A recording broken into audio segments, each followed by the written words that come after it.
You are listening to a Dynamicworksproductions podcast. This show is available on iTunes, Stitcher Radio Network, and many, many more podcast services around the world. You can find all our content, music, videos, books, podcasts, and more on our website, www.dynamicworksproductions.com. Have questions, comments, or concerns for us? Head on over to the social tab on www.dynamicworksproductions.com if you'd like to talk to us. Now, on with the show.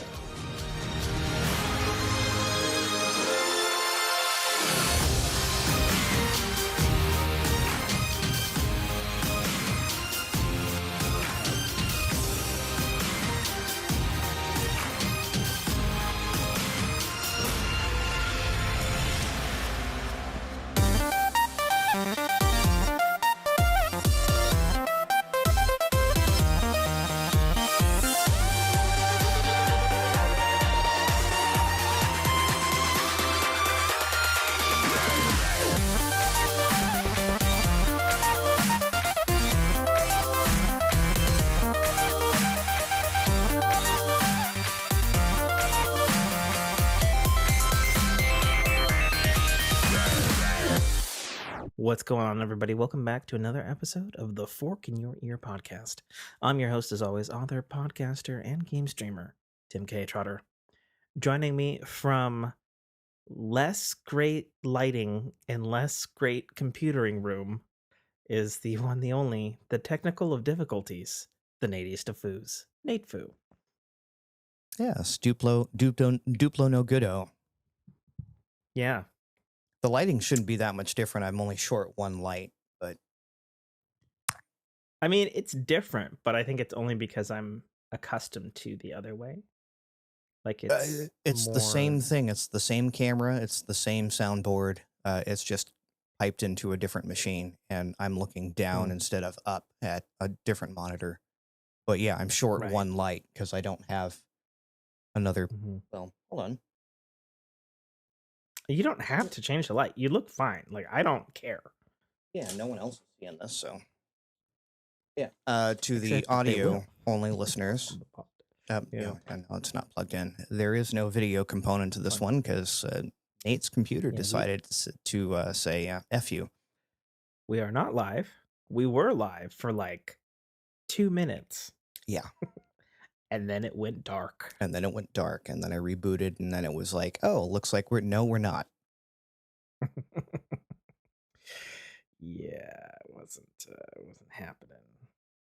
It wasn't happening. It's been happening a lot more lately, so that's not good. No, and it's as soon as I because I watch my sports streams and whatnot in my room here. Yeah. And even that's been shutting me down. Yeah. Well, I'm sorry that your once mighty GPU may be on the way out. Yep. Do you think it's legitimately the GPU card, or do you think it's the socket? I'm praying it's the GPU and not the socket, because that's the easier of the two to replace. Fair enough. Well, yeah. Well, this is the Fork in Your podcast. We're in a weird state, as we had, or at least Nate, for once. I'm always in a weird state. I live in California. Oh, he still comes with the puns. Dad joke. Yeah. The punniest of foos. Yeah, no, like, you don't normally have the technical difficulties, and you just had all of them in a row. Yes. Simultaneously. Well, I mean, here you go. I have the one technical difficulty that I've always had and managed to within circumvent with Duplo lock. Yeah. Well, no, like when I fired up here, within 15 minutes, completely transfer my entire podcasting video and audio equipment to a secondary device. Yeah. So, yeah, while I may have technical difficulties, I can recover quickly. Yeah, see, if that occurred to me, which, at least for a while, knock on first generation M1 would. Right. It would honestly, like, moving the audio equipment would be pretty easy. It would be configuring the audio hijack, Right. because There'd be a good that's chance. Yeah, licensed there'd be a and it good chance at installs this a point you would be kernel. like, well, we're not podcasting tonight. So, Or it'd be like, well, I hope your recorder's working. right. Yeah. Because mine sure as fuck ain't. But yeah, that, again, one of the benefits of having a off CPU method of recording. True. While it's a pain in the butt at the end of every 5-hour episode that we record to True. stitch the files together, you'll be getting a nice reel of outtakes of me cursing at my computer while we were not on a Skype call. Or just a lot of ASMR rustling around. Yeah, well, you do love the ASMR rustling. So, well, we know your immediate mood. How is your mood just before you got here, Nate? Well, it started off pretty bad because, again, when this releases, it will already be a foregone conclusion. But if you look up hashtag Penrose Fire, you will see what interrupted me on my way home. Yeah, you sent me a text to get to this recording. Yeah, I don't know when I'm getting home. The freeway is on fire. Yeah. Yeah. And I'm like, oh, that chestnut. So I guess, without spinning the ring, we can just drop right into life because it's all relative at this point.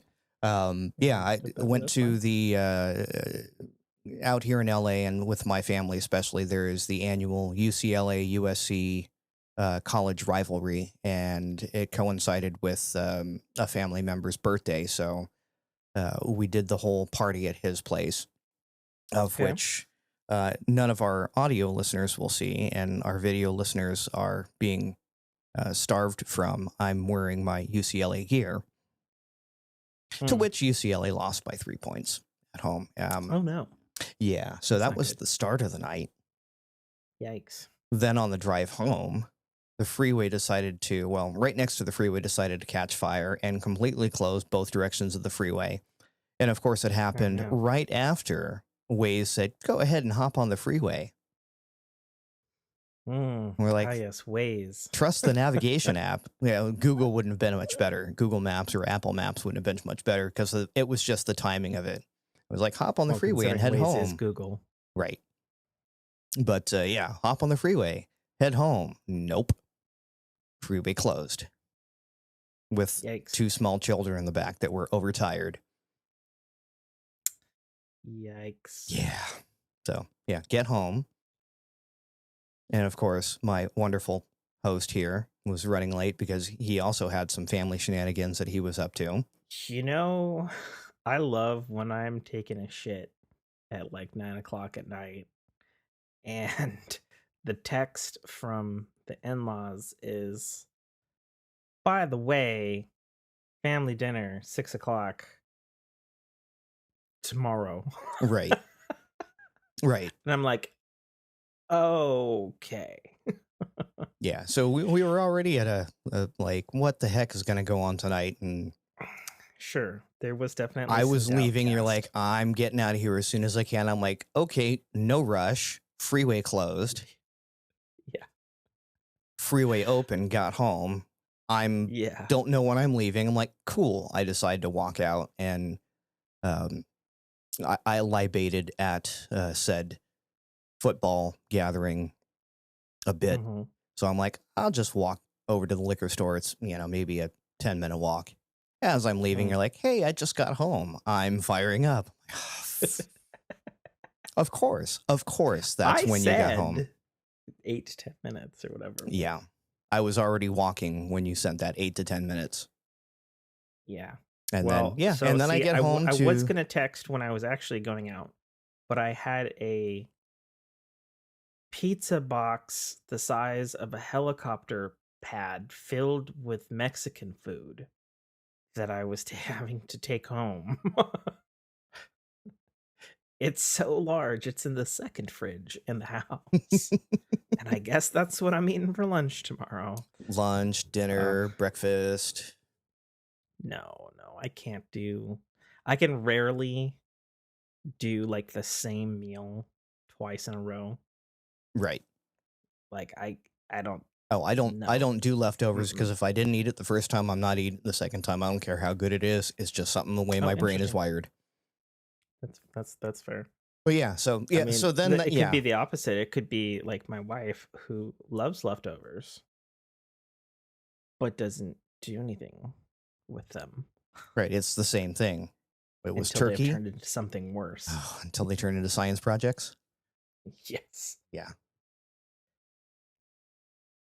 Oh, hello, cat. Meowing outside my So yeah, door. So yeah, and then of course I get back here and fire up, and then yeah, black screen, black screen, black screen. Reconfigure. not fun. Not fun. Not a good time. Not Not a a good good way time. to start the evening. Yeah. No, it's not. It's not good at all. Be like when my streaming rig shit the bed a week ago, and I got it back up and running finally this week.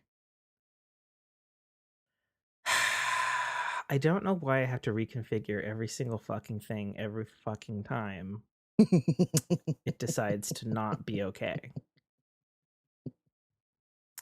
So Because this time, when Windows this updates, it says no to everything else. I Can't guess going. it's annoying. Um yeah, so anyway, we're technically on life stories. I don't have a lot, I guess.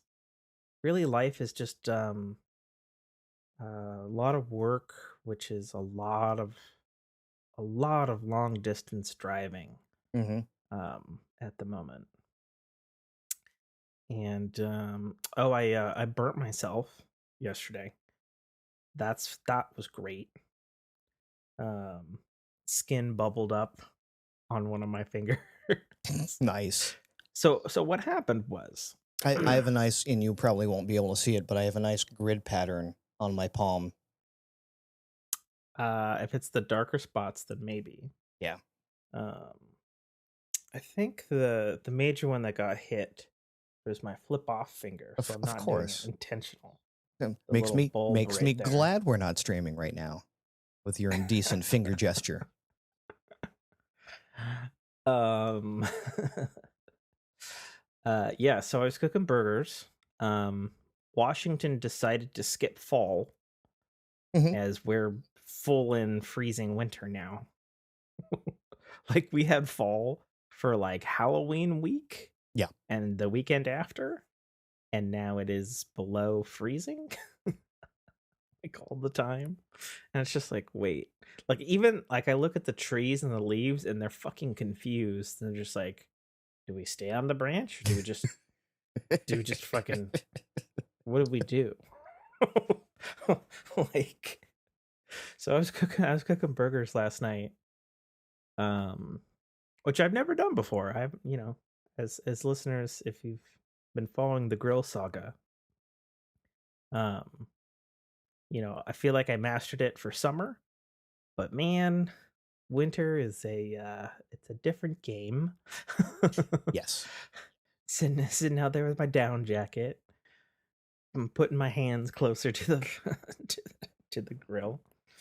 But no,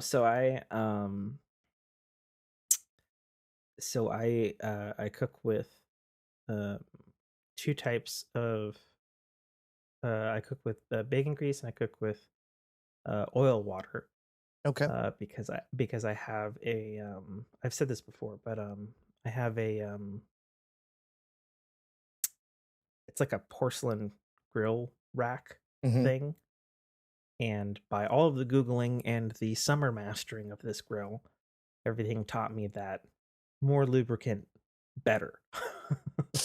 Okay. And of course the high temperature oils and of course bacon grease work best with this grill.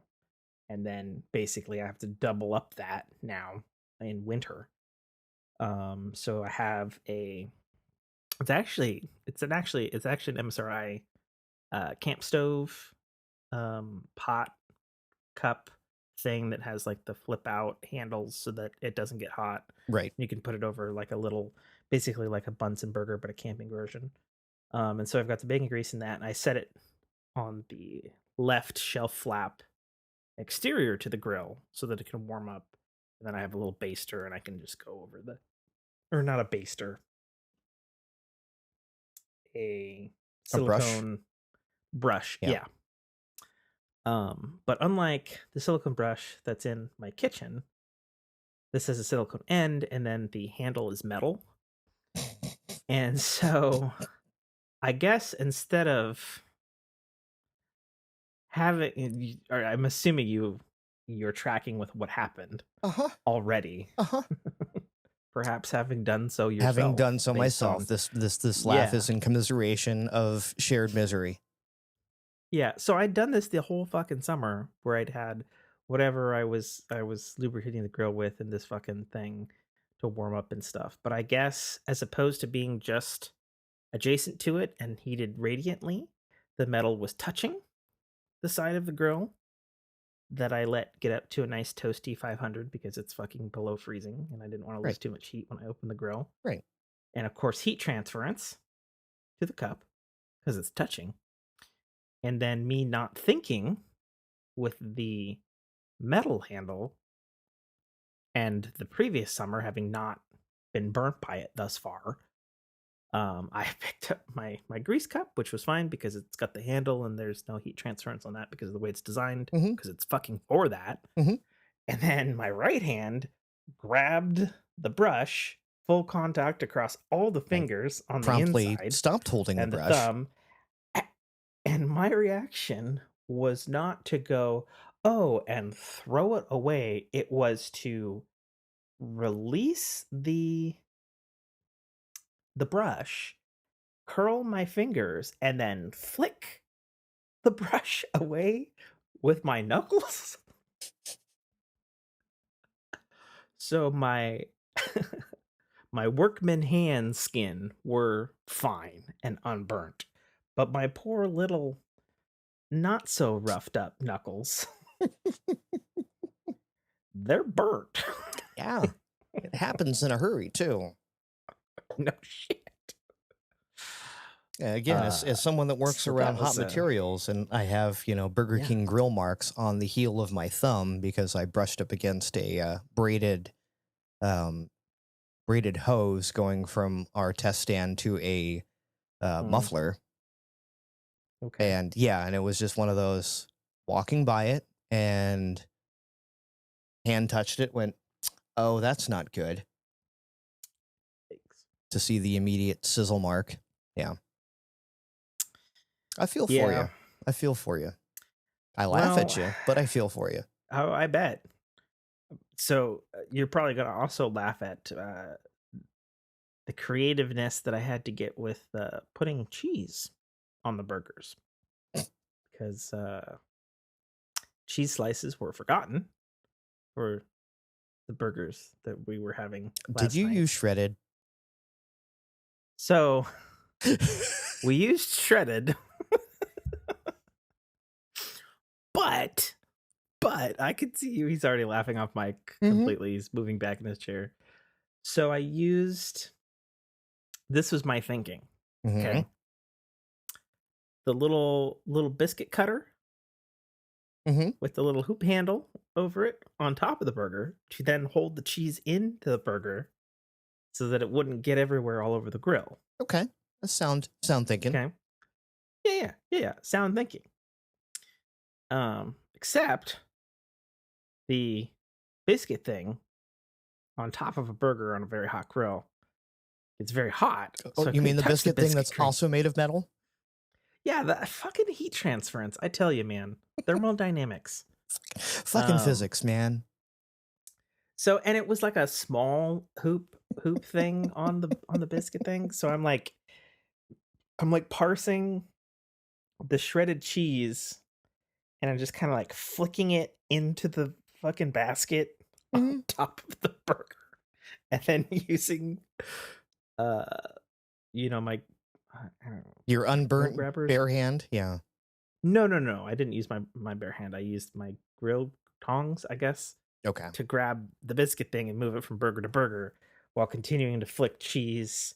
About 75% of it actually getting into the fucking So the rest of it going down on the the colon goalpost. fires. No, it's not coal. It's a gas grill, Oh, okay. but that's Have not any fun cleaning better because that. I'm gonna have to clean. Yeah, I know. I'm gonna have to clean it at some point. Um, and then because that wasn't exciting enough of a time for grilling just fucking burgers, just 3 burgers, by the way, Mm-hmm. nothing insane. Um, and I'd only used the grill a couple times since I thoroughly cleaned it at the end of summer. Mm-hmm. So I'd only used it a couple times in fall. But again, remember, folks, the beginning of the tale started with I have porcelain grills, and the more grease, the better, Mm-hmm. because cold sucks. Um, so I hadn't cleaned the catch and it's got like an entire Mm-hmm. undercarriage aluminum pan. So of course a grease fire started. So oh boy, these burgers were flame broiled, baby. Maybe not in a good, healthy way. Yeah. So I so swear. I had so I had the burgers go. And then I did have a spray water bottle, which I turned into, the jet nozzle Mm-hmm. to try to strategically maneuver through the grills, avoiding the patties, trying to put out said fire. It's a grease fire, and you're throwing water on it. What? It worked. I'm surprised you didn't get any flare up or Oh no, spittle. that occurred. I Okay. just, at this point I'm good at it, I guess. But actually the burgers turned out great. So, okay. Some bodily harm, some potential extreme danger with hazardous fire. So what did Tim have for dinner last night? Sacrifice burgers. Well, there was sacrifice, that's for sure.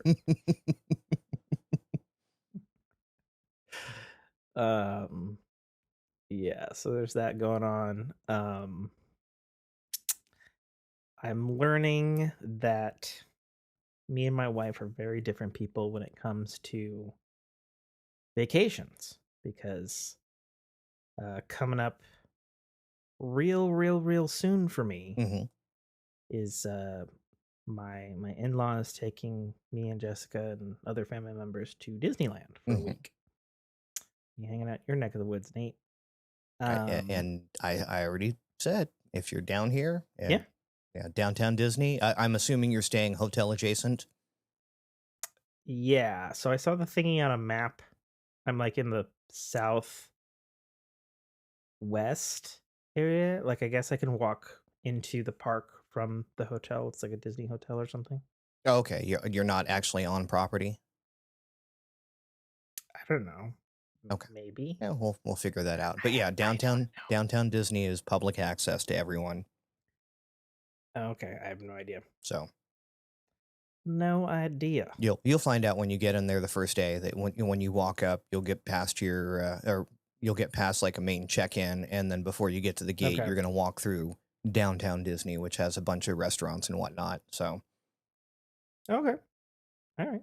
yeah, and in order to Well, save you and everyone travel time going outside of the park, if you're that close to it or on site, definitely meet you in there. okay. Yeah, no, So, we definitely need to meet up and with or without kids, we'll have to figure out that. That's my problem, not yours. sure. Well, I mean, I might be fuck, what's the word? I might be uncling. It's hard to say. That's fine. We'll see.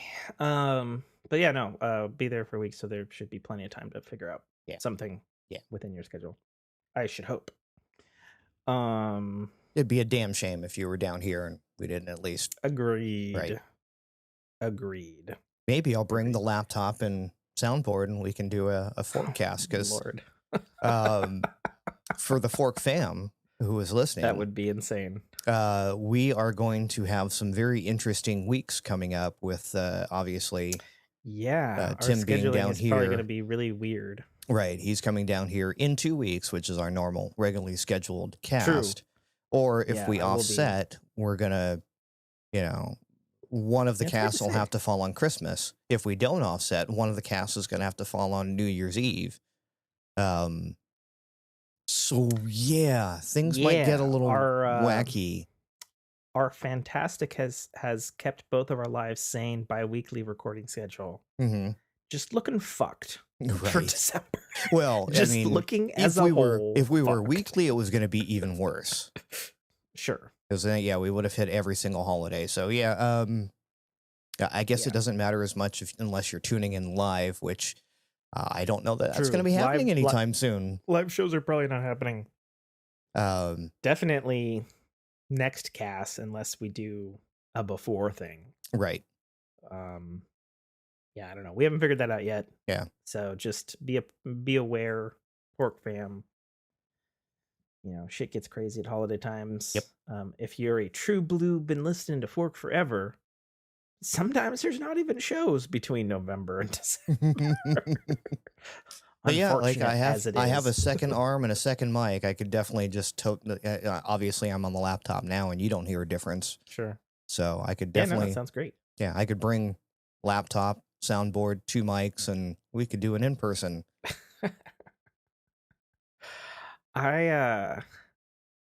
I'm sure the part of wife me would is like, love that. yeah.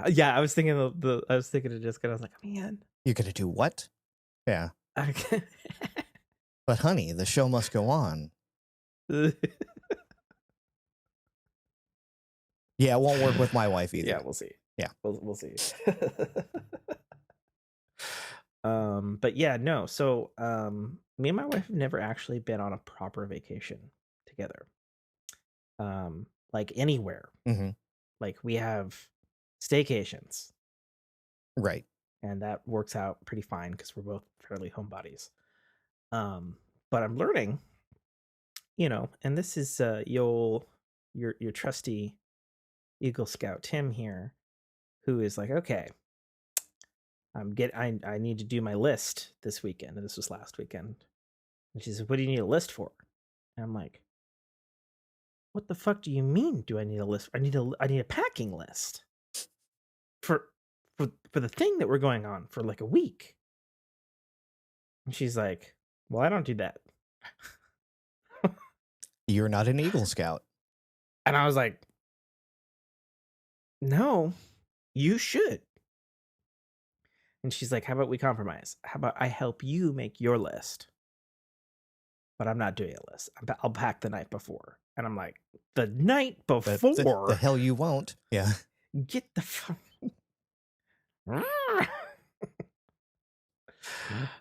And here I am in my head, like, okay, I'm gonna get my pack list, and I'll do a practice pack at some point before I go. And my loving wife is just like, "No, I'm not gonna do any of that shit. I know what I need to take." And you And I'm see, like, the reality is you should fall somewhere in the middle of that. sure. Right. You're overthinking. She's not thinking at all. Yeah, you know, packing I mean, packing the day of means, and I guarantee you means, you're buying stuff when you get here that you forgot. well, we did get some stuff. So like we opted for like little silicone things and stuff to put like our different Mhm. like shampoos and like her different like face shit and all that sort of stuff in. I'm assuming you're flying here. Yes. You My got understanding travel is we're- bottles to put like shampoos and stuff like that in. Yeah. TSA rated stuff. Yeah. Note to No, yourself: that's fine. leave space. Mhm. Yeah. No, we're going to Disneyland. This is the Christmas, so whatever we're buying or whatever the fuck. No. I mean, in the bottles, do not fill them to the top. Oh yeah, because compression. See, Yeah, I've flown. Okay. I've flown a lot, like, but Jessica's flown like maybe once or twice. Yeah.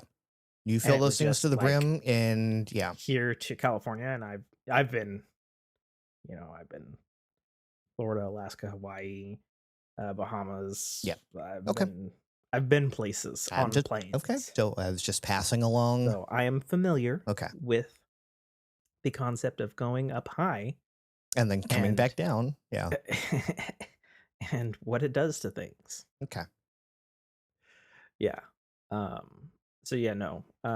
So we got some of those. I had to get myself some more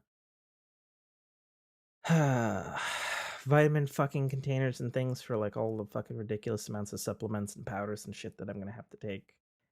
And I'm gonna have to make a decision at some point because I'll only be able to stay gluten free and away from the 150 other foods that I'm allergic to for so long, I Mhm. assume, in this vacation scenario. So either like one cheat thing a day, maybe probably in the evening would be best. Okay.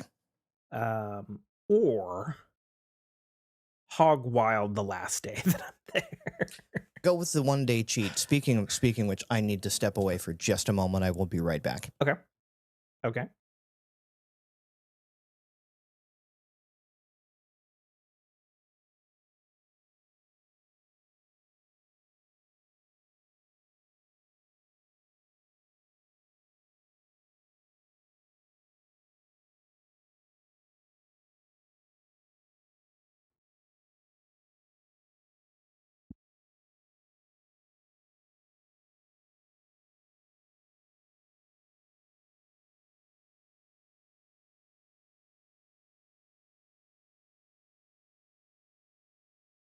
Okay.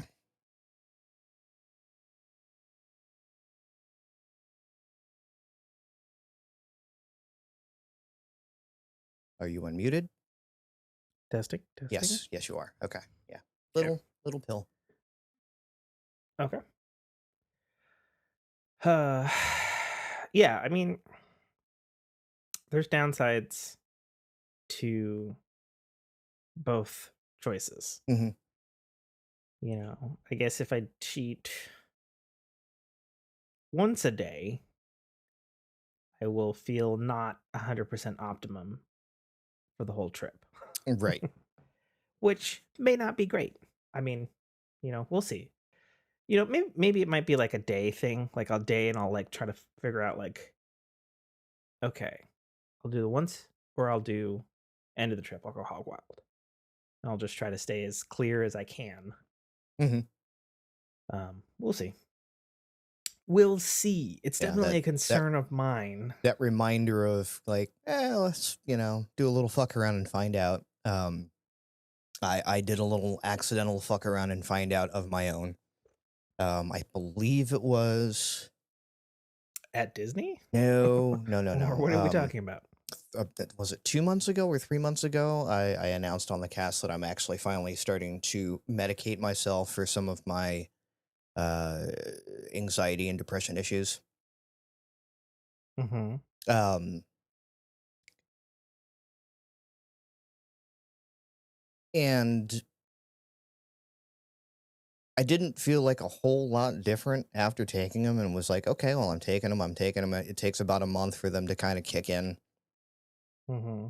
and things have been going like, work's been kind of crappy. Things have been kind of sideways, and I wouldn't say I was feeling real happy about things. Um, and the last 2 days, I absentmindedly just forgot to take my pills, and it kind of kicked me in the ass. Like, I had a little wake up call this yesterday, I should say, this last Friday, where it just kind of everything kind of flooded back, and I went, oh, I know these feelings. I haven't felt them. Oh, that means the medication was actually working. It wasn't making me happy, but it wasn't making me feel this. So yeah, as soon as you said, well, we'll take a couple of cheat days, I'm like, oh shit, I cheated 2 days, and I remember how that felt. Let me go run take my med real quick. I mean, but I would probably state that taking different supplements and medications for food allergies is Mhm. probably a mite bit different Oh, it is. than But no, mood altering that was the psychotropics. runaway. Yeah, that was the runaway. I was like, I'm hearing you go, yeah, you know, if I cheat a little bit and I forget I don't do this, and I was like, oh, right. No, Yeah. no, no. The repercussions Daddy are had a always wake up painful. call, and Daddy wasn't real thrilled with himself yesterday, and I was like, mean, I mean, I gotta make for sure I those take this. who have seen the video of the podcast for the Right. first time that we have, you know, even if you just looked at my face from the first show we did in September, Mm-hmm. and I looked Well, all old clean and Tim there, sprightly yeah, old to Tim there gets a little breakouty, and if that's being only it kind. was Yeah. actually breakouty Right. and not like anal fissury. Right. I wasn't gonna say it. I was being kind. Oh, it's fine. But You know, yeah, I've existed I for still have so the many years. remnants here It's of Halloween.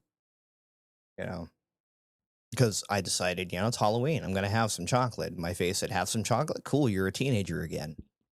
Oh, you don't do good with chocolate? No, it just makes me break out like I was 16 again every Hmm. single friggin' time. I mean, some people can't do cacao, you know? Yep, That's cow, just a thing. cacao. Yes. That's what I said. Yeah, Cacao. it was a very convenient time for Skype to go, I'm gonna skip a syllable there. And it's true. I know you hear some irregularities because sometimes I do hear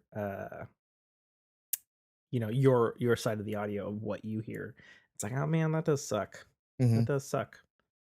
Um yeah, so packing for Disney. I've ordered pretty much everything I can think to order. I actually have a lot of it waiting downstairs. I need to unpack it and You inventory it. you have And the watch chargers and the phone chargers ready to go. I actually have had those ready to go for a while now. Of course you do. I have the watch chargers, and I got a dual anchor plug, and I got a new fresh set of lightning cables. Um, Look at you. well, you know, just kind of knowing a bit about, you know, the other side of my family, and some of them will be prepared, but in other family scenarios that are not vacations, it's always been well established that, oh, Tim's probably got a fucking battery for my phone. So we'll see. We'll see. You Gotta know? love the family. Um, it's fine. It's not like a bad thing. I don't mind being the battery guy. I am the battery guy. I have a lot of fucking batteries. Um, so yeah. So yeah, that's life, and that's happening in less than. Actually, it's happening in approximately 11 days from this recording. Yes. So we shall see, and hopefully, at the very least, if there isn't a cool on location live from Disneyland collab between myself and Nate Right. at the very least, The divorce the episode? after Yes. show. Oh, what? I said the divorce episode. Coming to you Wow. live from the divorce court because our wives are leaving us because we're doing this right the heck now.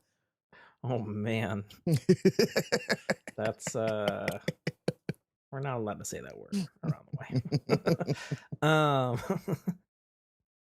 At the very least, there should be some very good life stories in the near future, because Nice. I can't imagine a week-long trip is not going to have, knowing my fucking life, some kind of ridiculousness.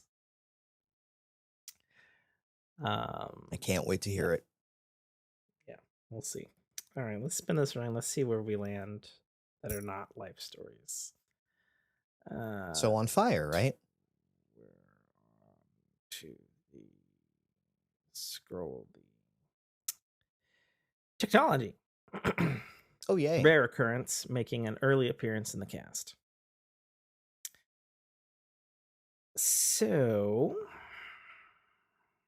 Well, let's get the elephant out of the room. And again, which one? I don't know. Like I'm sitting by with my popcorn, waiting to see because I mean we've talked about it already. Twitter's already in a very interesting state, um, especially now having issued ultimatums and well, not firing, but allowing almost 75% of the staff to walk. I mean, I don't know if you're allowing people to walk. I mean, people walk Well, because, some walked, you and know, then it's they not gave it's them not the like you can option stop to that. either become Twitter Hardcore 2.0, or here's a 3-month severance, and a lot of people said, "Cool, I'll take that 3-month severance. See ya." So it's already leaving them. Since he took over, again, 75% of the staff has gone. Well, and I saw a thing earlier this week where he had rehired the two people that he'd made fun of, like Ligma balls Oh, or whatever, and that like was a troll from apologized day about one. that. They Like, were never employees for the company. He was literally trolling Ligma Johnson. oh, Yeah, well, as letting them go. They were never employees. He was just being a troll.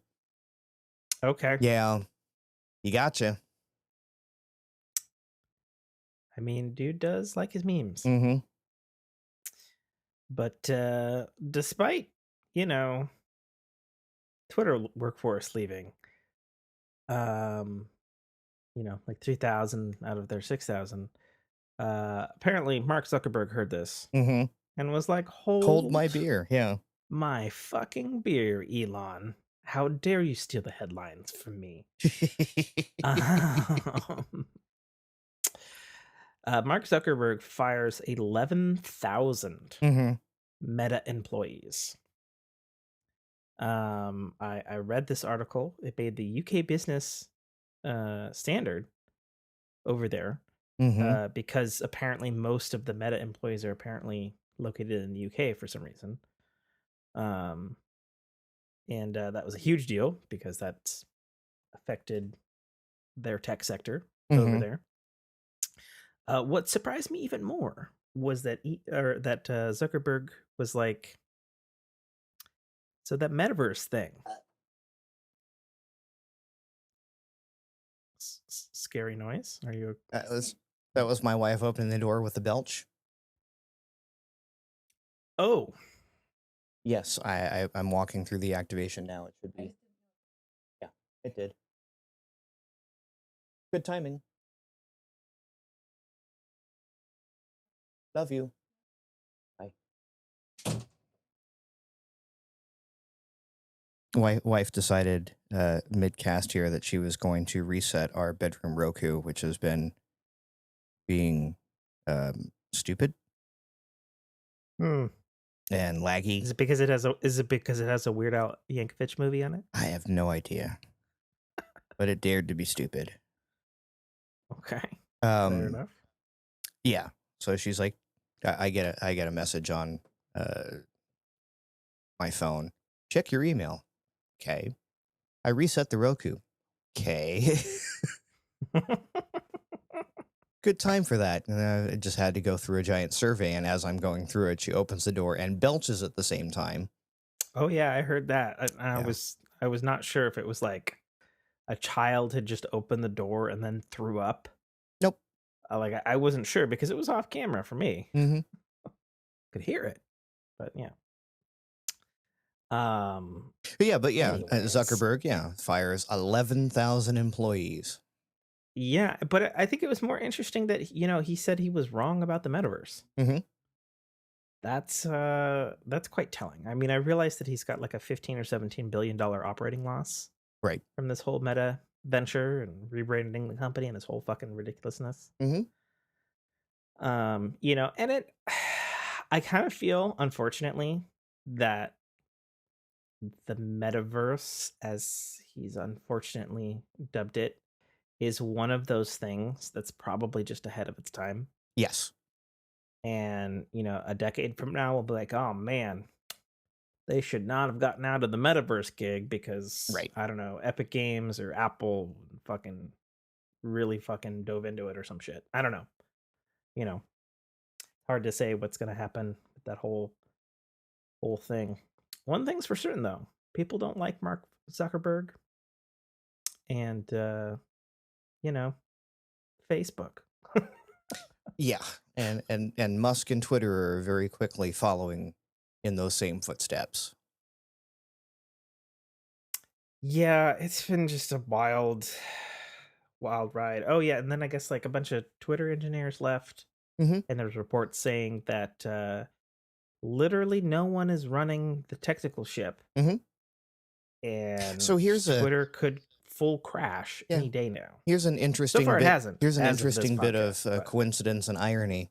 So, as most people know, I've discussed in previous episodes when we do our sign outs where you can find me on Twitter, and that's at GGNateFoo.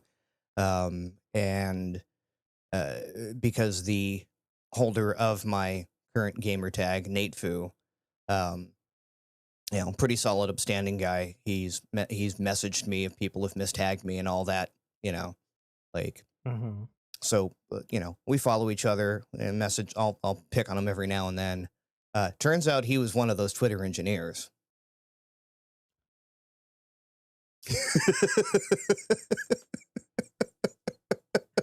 What? Yeah, Plot thickens. right. But Okay. he never posted about it because it's just I'm an No engineer. wonder Like we you were don't. never gonna get that Hmm? that name from him. Right. Wasn't gonna let you.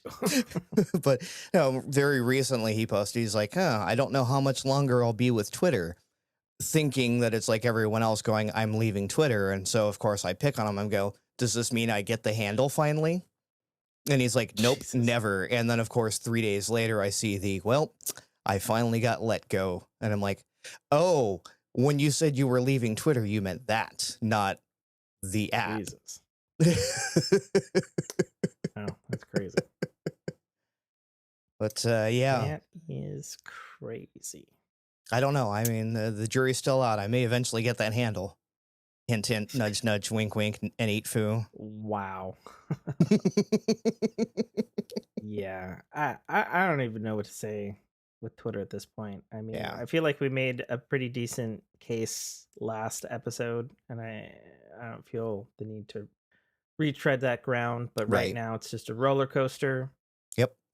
There may be a Twitter. There may not be. Yeah. Oh, and I, that's for why I one, led would with be that. It's like, super again, sad. as much as we don't get into politics, like that was probably one of the most polarizing moves he could do today. And it was, I'm just looking now going, okay, let's see if this is how this one swings and loops. I don't know. Some people just want to watch the world burn, I guess. Hard to say. Right? So I took a look at a very interesting thing because Digital Foundry doesn't usually do stuff with Apple. And they had recently Resident Evil Village has a native port to Apple Silicon. Really? Which is the first game to use Apple's new Metal 3 API, which has ray tracing, Metal FX upscaling, variable rate shading, like all kinds of fancy modern. You typically see them on Nvidia and AMD device stuff. Mm-hmm. So the long and short of it is because it's like a 30-minute video, is you can play Resident Evil Village on any M1 supported Mac. It's unfortunately not available on the iPad Pros, which do have an M1 processor. And it is the full game, no holds bar. It's one of the few games that has full controller support with Rumble, which has been an odd thing in the Apple gaming space where they have full drivers for Switch, Xbox, PlayStation. They've had them for a couple of years now. But very, very, very, very, very, very, I can only think of one game that actually like utilizes like the controller Rumble. Right. Even though it's been in the APIs or whatever. And this has full controller support, just as good as any of the other consoles. Obviously, playing it on a Switch Pro controller would be better than playing the cloud version that's on the Switch itself. Oh, you think? Yeah. by all accounts, across the board, of course, there are different Apple Silicon chips. From the low end, it's just as good as an Xbox One X performance wise, and at the high end, almost as good as next gen or ultra high PC. What's more interesting, though, that Digital Foundry really went into was they did a very deep comparison between Metal 3's Metal FX upscaler, which is Apple's version of Nvidia's DLSS, Okay. or AMD's Fidelity FX. And Digital Foundry was really fucking impressed, saying, yo, maybe we need to be paying more attention in the Apple space because Apple is not fucking around Right. with their upscaling. They actually called it that it has the best upscaling technology.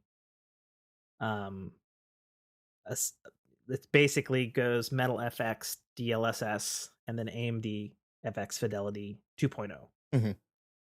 And it basically broke down as the resolution improvements and like actually being able to pick out textures and make them proper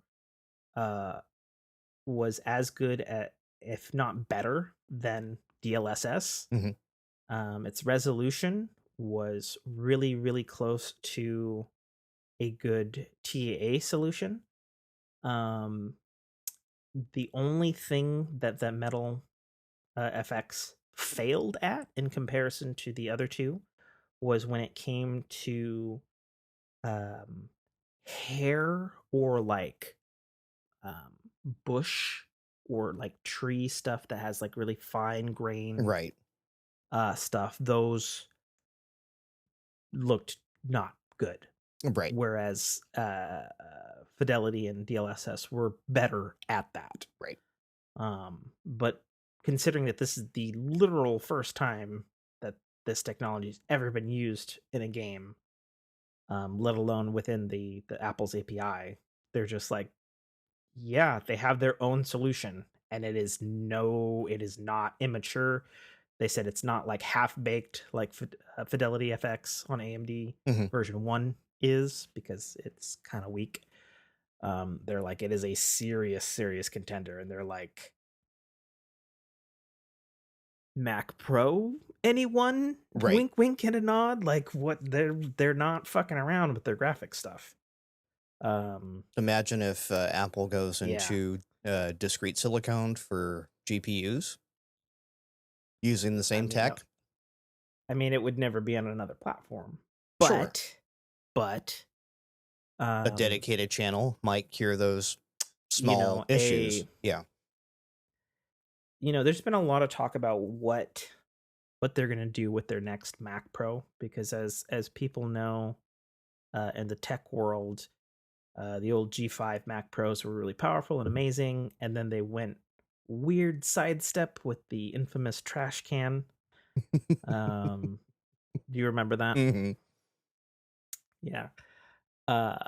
Which was held back by a really odd thermal design that, ironically, the well executed version of that is the Series X. It's a very similar design, actually. Funnily enough. And then they went back to an extremely modular desktop, big case, a lot of room, a lot of ports, a lot of slots type scenario. The cheese grater? Yes, the famous cheese grater. But it improved airflow by 23%. It better. It had holes all over the freaking place. Yeah, right. So there's been a lot of talk about what exactly their Mac Pro will be, because the two things that they have promised, because at this point it's the only Mac in the old Intel lineup that does not have Apple Silicon.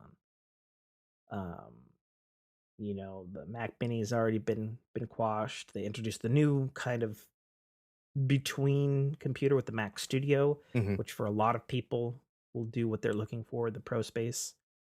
Um, the super high end MacBooks do crazy shit.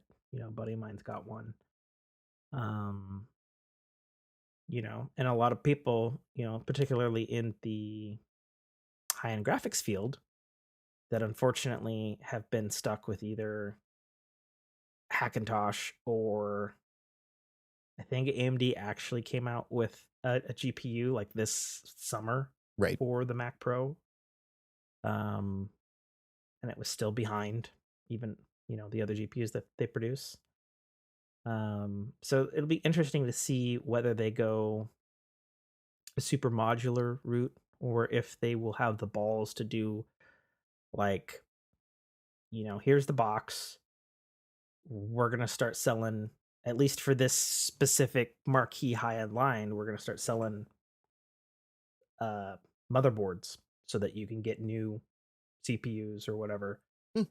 on a maybe a bi-yearly basis. This is pure speculation, but it's like they have said before that they do not want to repeat the mistake of the Right. trash can for the pro market, because while they liked it, and interestingly, I saw a video about you know a the Apple trash can or the old Mac Pro versus a Mac Studio if you plug in a different CPU, plug in current SSD stuff, like all really custom, like some custom soldering and stuff. Mm-hmm. He got like a off the shelf Intel Xeon server chip or something, and he stuck it in, and it actually held its own pretty good. And he's like, you can get one of these for like $500 now.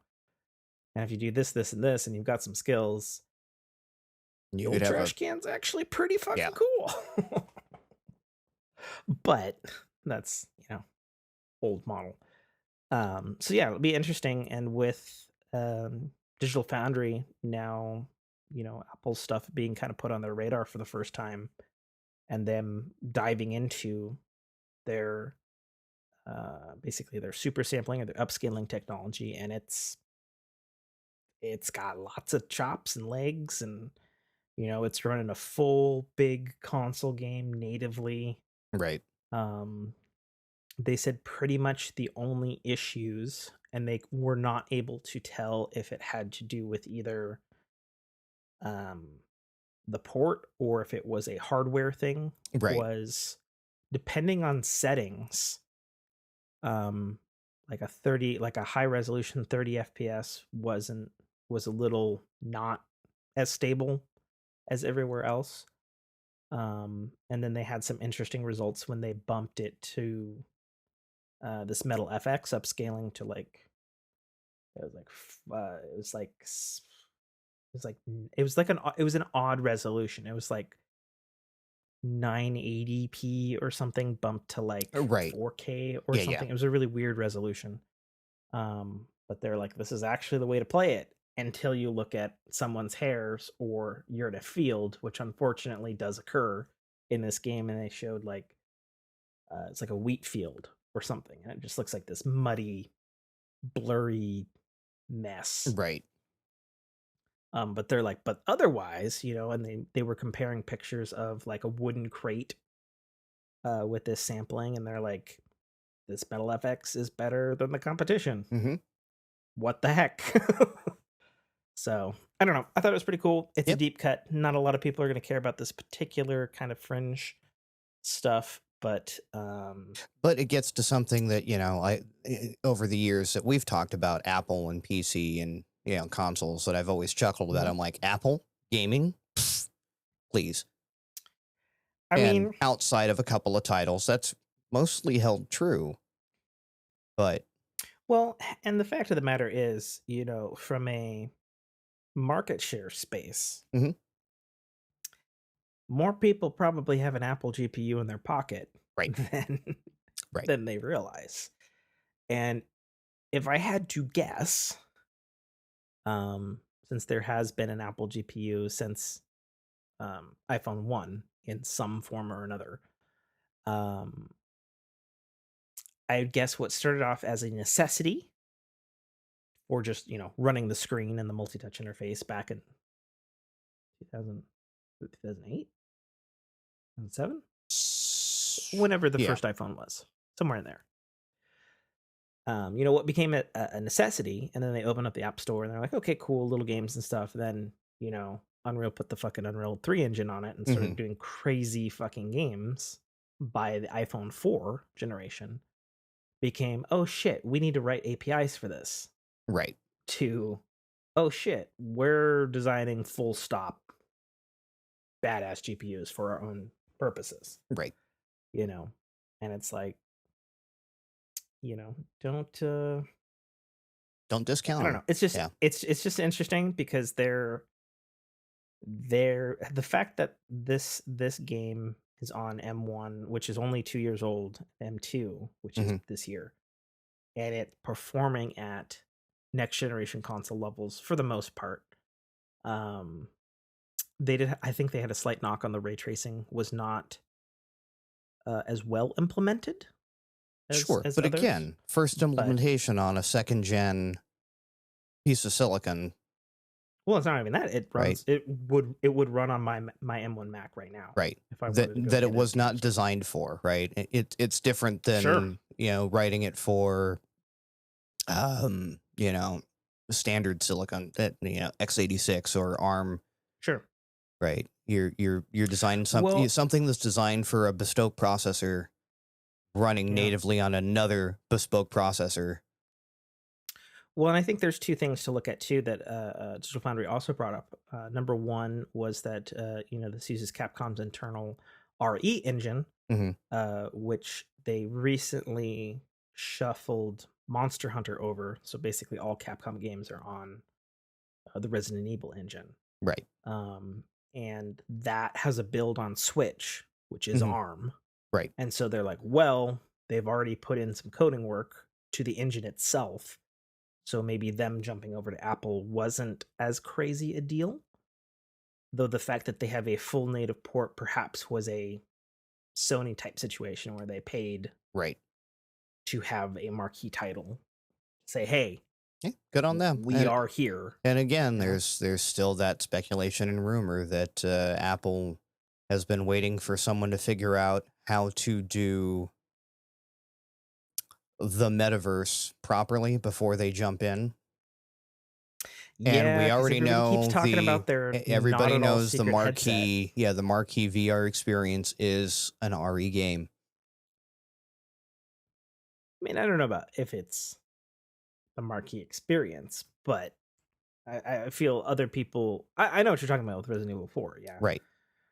My father-in-law has that, says it's great.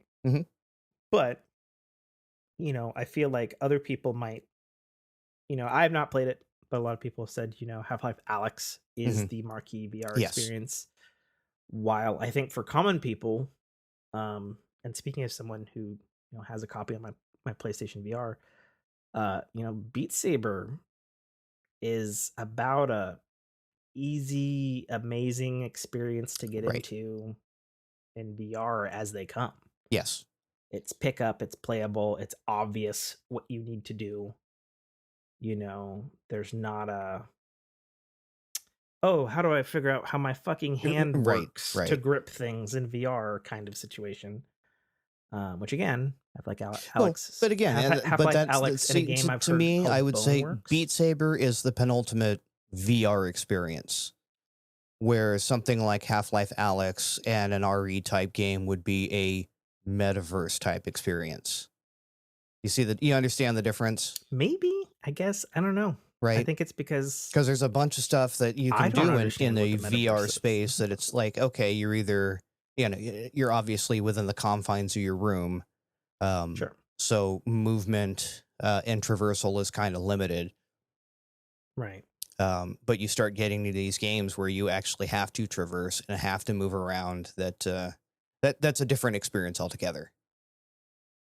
Sure. And definitely in the earlier VR, they're not necessarily one and the same.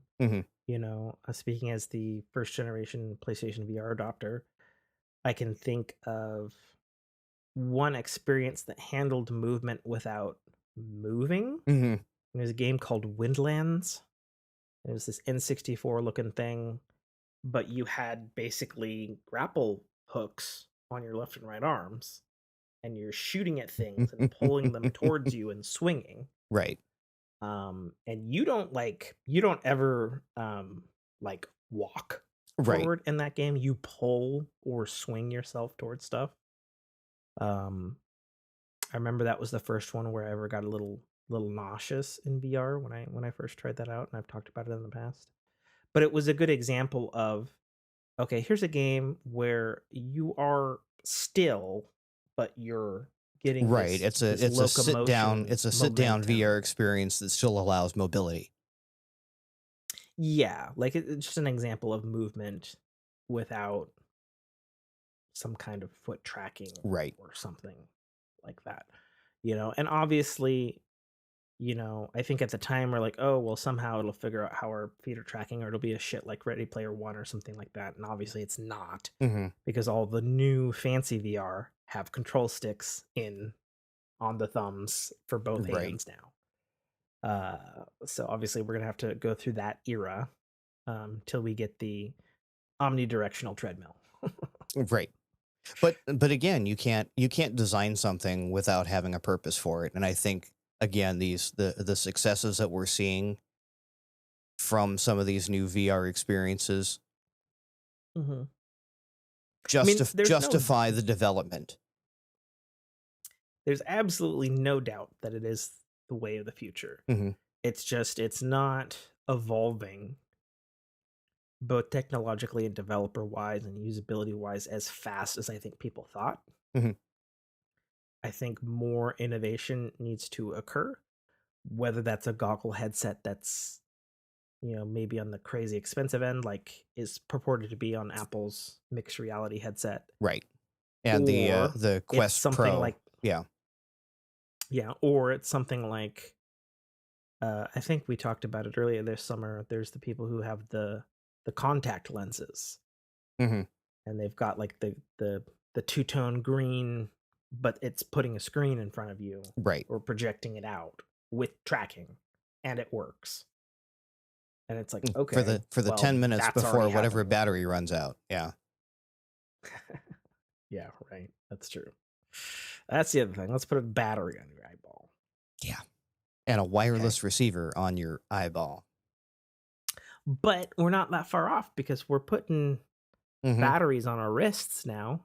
We sleep with, or at least I sleep with one under my pillow, although I'm a weirdo and I turn it into airplane mode.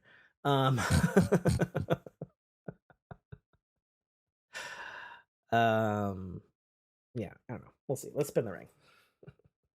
Unless you had anything else technologically wise to speak of. He's giving me a thumb. I'm going to assume that means go. I struggle with my ring. All right. We have landed on video games. What did we land on? We landed on video games, Nate. Oh, cool. Sorry, I went to move and I realized I was all tangled up in the spaghetti that was, holy crap, I gotta switch PCs. So I had to unplug this for a sec. Video games. Hang on. Why is there a weird post from me several days ago in video games about Wakanda Forever, which I have not seen, talking about spoilers? I have no idea, but I was wondering that myself. What the fuck? And it literally says, what in the fuck? All right, well, we're going to leave what in the fuck. I don't know what that is. I didn't have a chance to watch it because I was actually actively avoiding spoilers. Yeah, I haven't seen it yet. So I know what that is because I said, what the fuck? So I think that is iOS and or Discord app fucking up with the link selection there. So here's what it should say. All right. So I fixed the thing. So iOS or Discord fucked up. I posted a link that the okay. Yeah. You talked about this. I don't know why it posted that other link. I don't know what the fuck.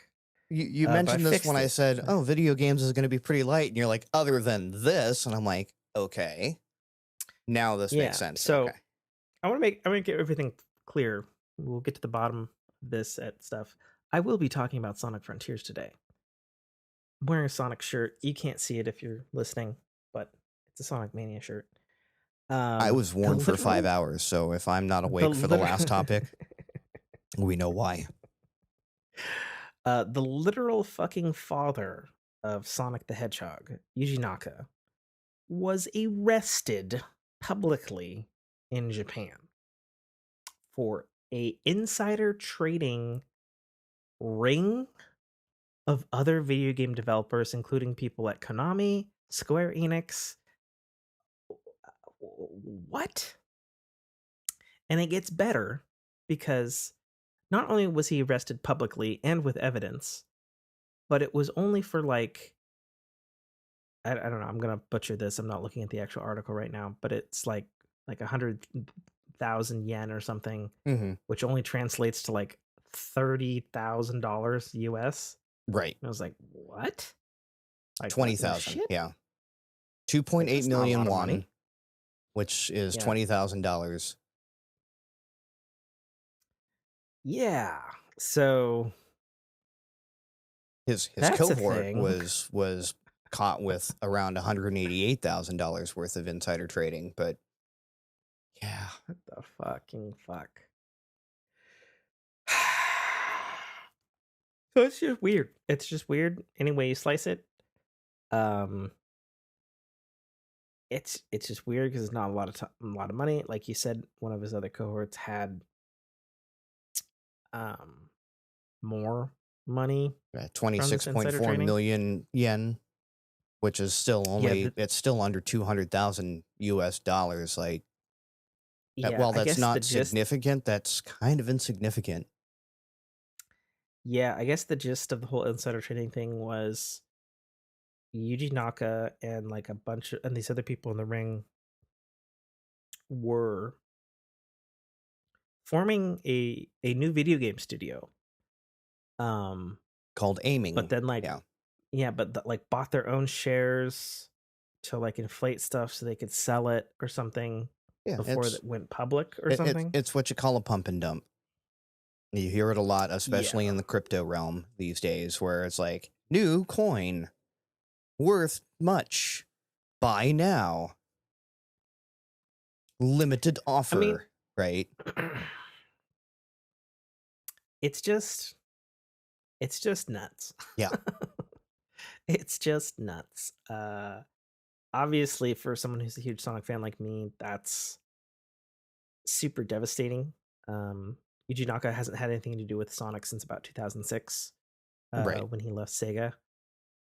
So while he is the father of Sonic, one of the fathers, to be clear, he's the one who's gotten more of the fame because he actually coded a lot of Hmm. Sonic 1 and Sonic 2 and Sonic 3. Basically, the physics of the classic Sonic games that are revered. Right.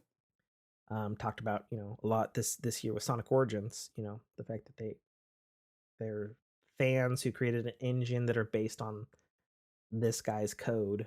Hmm. Um, He got caught with his hand it's in a the big cookie deal. jar. Yep. And like Nate said, it's not a ton of money. It's weird, and I don't have any facts whatsoever to go off of. Right. And while it may sound punny, given the type of games that Sega has also published in the past internally, I'm like, does this man fucking owe money to the Yakuza? Like, what? Why would you do this? Right. Like, what the fuck? Yeah, I think he got caught up with the wrong person, and maybe he legit invested I don't know. and the investment ended up being the scam itself. I don't know. Yeah, None of it's us a know. weird one. It's a fucking weird one. Right. That's for sure. Yep. Yeah. Other crazy legally daring things. Um so Mick Gordon, famed composer of the Doom soundtracks, as well as several other Bethesda games, and currently scoring the forthcoming, much hyped Atomic Heart Bioshock looking thingy coming from Russia Studio next year. Game Pass looks amazing. Who was unceremoniously basically thrown under the bus during Doom Eternal's launch. I know we talked about it on the podcast because I'm a big Doom Eternal guy. Mick's been real quiet as to his treatment, and then he comes out swinging with this insane 96-page document with labels, receipts, fucking messages, emails, all this stuff with all the top echelon people that he was dealing with at id Software, owned by Bethesda. And it's some pretty damning stuff. I'm not going to bore with all the complete details. You can find his extremely thorough document supporting his claims with just shitloads of evidence. Just, I mean, I suppose there is a chance it could be crazily fabricated, but hard to say because there's receipts. Right. And I was talking about this with my wife, who's more legally, and he's like, well, if he's got receipts, he's got a fucking court case. Sure. And some of the highlights were he never had a contract to produce an OST for Doom Eternal. He says depending on the timing of projects, usually those come once the game's launched, shortly thereafter. They apparently asked him to create the OST 3 weeks before launch of the game. And Mick Gordon is not only the composer, he plays instruments, he's a mix master, he conducts symphony. He's a one-stop shop kind of composer. Like he's insane. He's a madman. And they're like, he's like, 3 weeks is not enough time. Like plain and simple. 3 weeks I can give you maybe concepts. Right. Apparently, there was there's like a ton. He said, I guess this was normal, that there's like a ton of music that's made for the game that's like never used, ends up on the cutting room floor, basically gets rejected by whatever reason for the thing. He's like, it's totally normal. Everybody's used to it in the composer business. He's like, what is unacceptable, however, is that if it's rejected, that means it is not used for the game, and therefore he is not paid for it. Because you're paid for your time on score for the game. And they had some of the cutting room floor music used in trailers, apparently, for the game, which is used in public promotional materials. And he's like, you have to pay me for that. Right. And they were like, no. And he's like, you literally said it was crap and you're not using it. So why are you using it? Right. And then it I have the writing credits on this. You can't just freely use it. Yeah. It's not how it works. And then I guess there was a period where he paid for orchestra and time and stuff to do the score.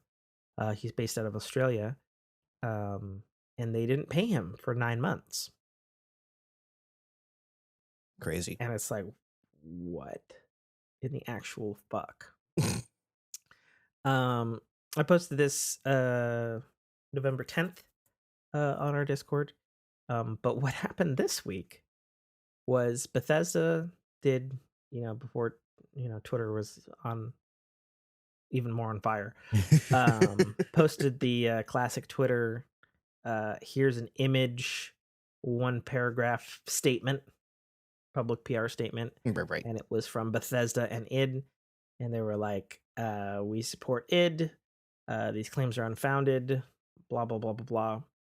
To which Reddit immediately turned it into a meme that was that entire image of the thing, and then they condensed it down to 2 words. And the meme read, nuh-uh.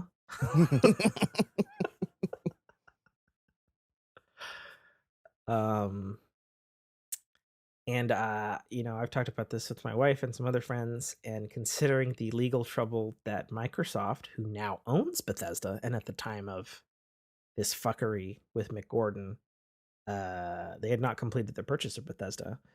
They were like, this year, Marty O'Donnell and Michael Salvatore were suing Microsoft for 2 years of unpaid royalties on the Halo franchise, Right. which is just like, wait, how do you forget that as a company to the most famous piece of musical score and your flagship title for your fucking face of Xbox? Right. Like, how do you forget that? And it was a big hubbub, but then it's been resolved, and everybody's happy again, and everybody's all copacetic with one another. But I have to wonder that since they already had this huge PR flap with the people who are bigger than Mick Gordon, and then below them is Mick Gordon on the scale of things in video game fan considerations for scores. If they're like, fuck, like, what the fuck? Yeah, and So it's the same but different. I believe the issue with the Marty and Salvatore issues was distribution channels. I don't know. Yeah, I think it we was talked about it, but I something. don't remember what we talked about. Yeah, I think it was something about the way that that it was re-released.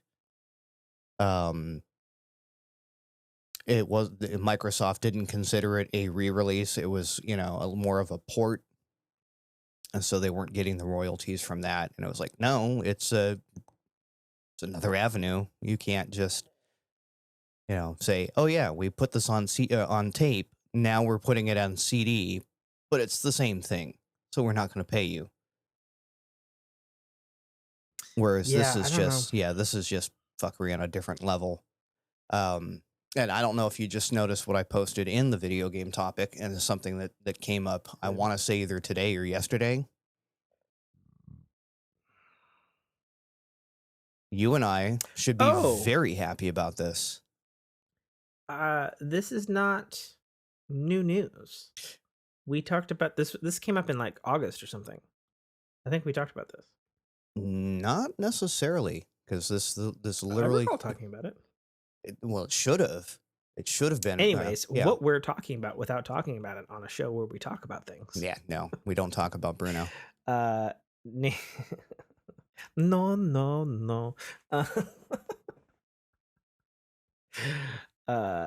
That's like my nephew's favorite movie.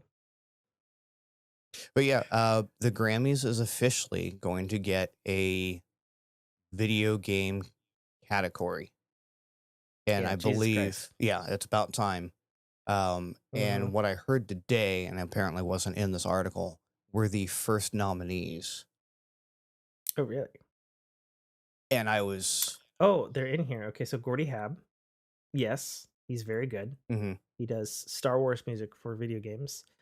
But much like comparing him to his contemporary Kevin Conroy, who's done Star Wars music in the TV shows for years and years and years and years and years, Gordy Hab has been doing it in video games for years and years and years and years and years.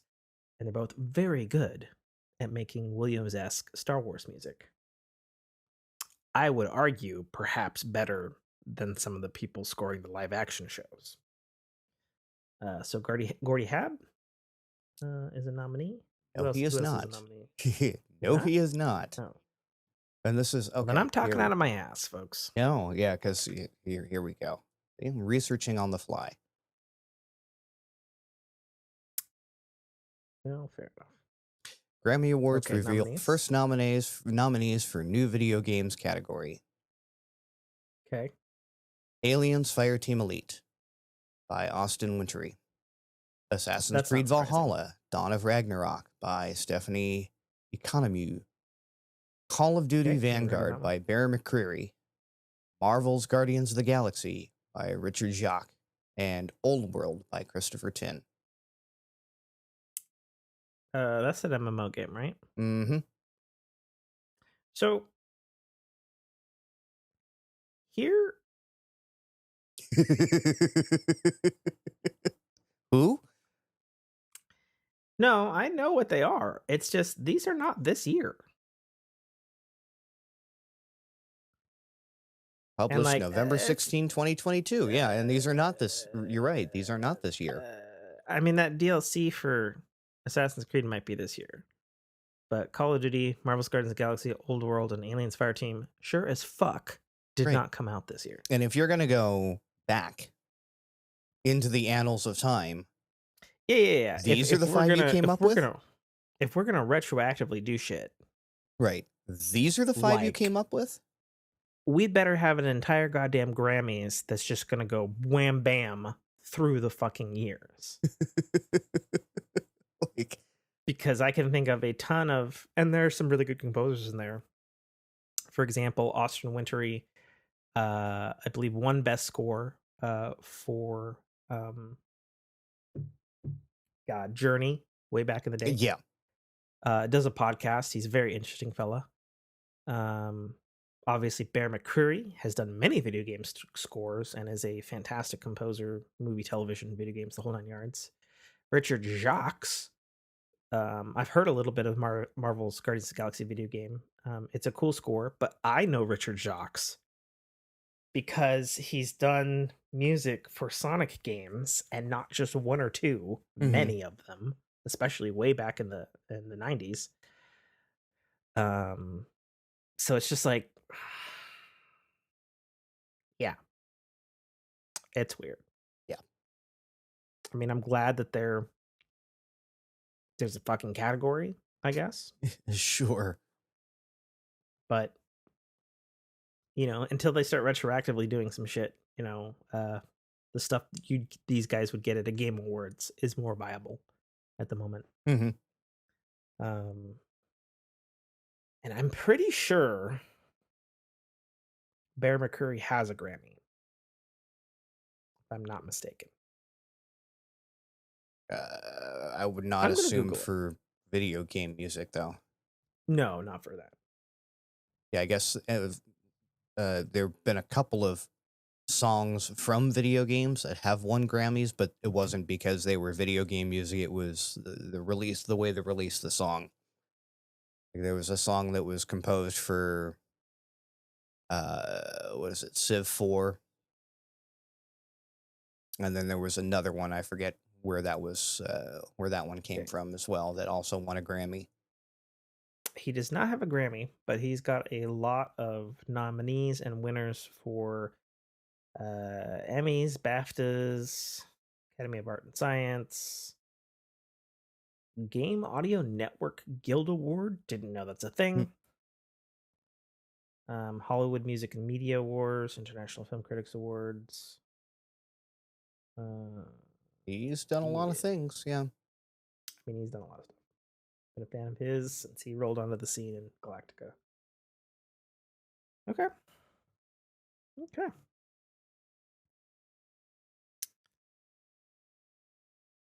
Well, you've been playing anything? No, because stupid computer. Nothing. Thanks. Rub it in, why don't you? But you got an Xbox VCR, don't you? I do have an Xbox VCR. Yeah. I haven't been playing anything on it. I'm so mad every time I walk into my office right now that I have this beautiful gaming rig that I'm not going to stoop to Xbox VCR level. Just mad. I'm so mad at this thing.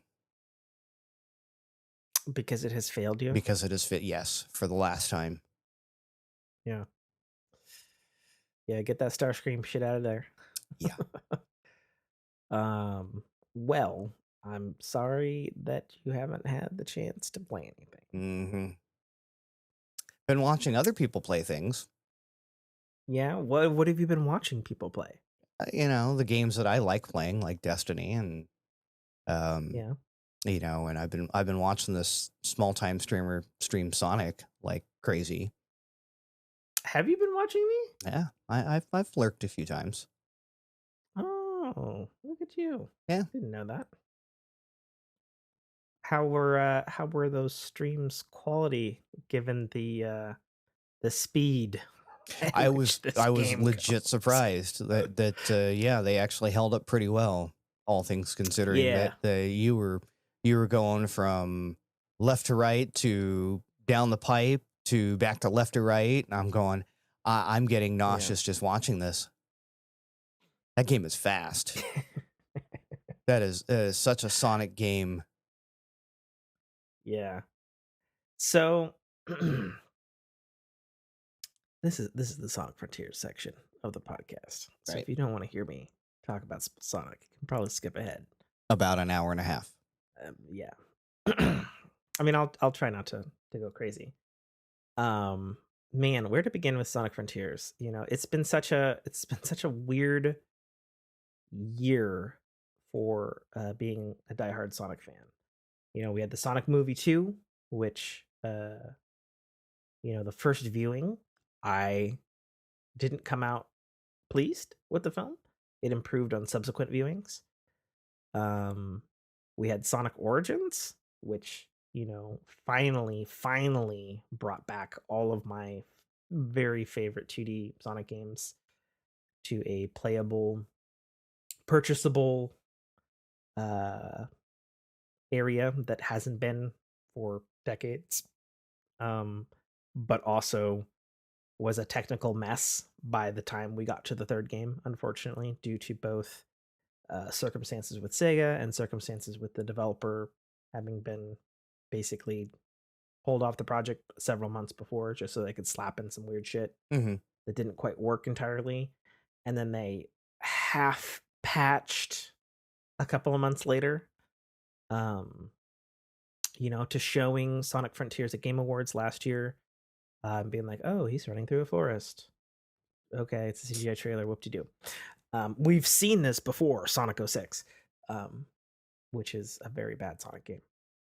Um, and then it was kind of revealed that Sonic's going to be running around in like an open world ish setting. And people are like, well, every other game is doing it. Why not Sonic? Right. And then this summer was just all of the weirdest things. It was popping up at trade shows. People were playing it. There were people were breaking NDAs. They're like, it's weird, but maybe it's good. Um, it's like it's technically kind of shit. And this was pre-release, by the way, And then there was all the stuff from the game director who stated over and over again that fans and game critics just simply don't understand the type of game that it is. Which is the Which, worst thing you could ever from say. the outside looking in, you sound like a fuckhat. Right. Not even an My asshat, a game's not fuckhat. bad. You just don't understand my vision. No. Right. Um, so having played the game, I've not beaten it. I have like 23% to go, I believe. Um, he's right on everything he said about the game, which is weird Hmm. because from the outside looking in, it's not a good look. Right. Um, Yeah. And again, and like you can what you can say that and you can be right about it. You just don't say that publicly. Sure. Right. Yeah, especially to IGN in a translated interview where Americans over here are going, "Did he mean to say that? Is that a translation error? Like what the fuck is Right. what's happening?" You know? Um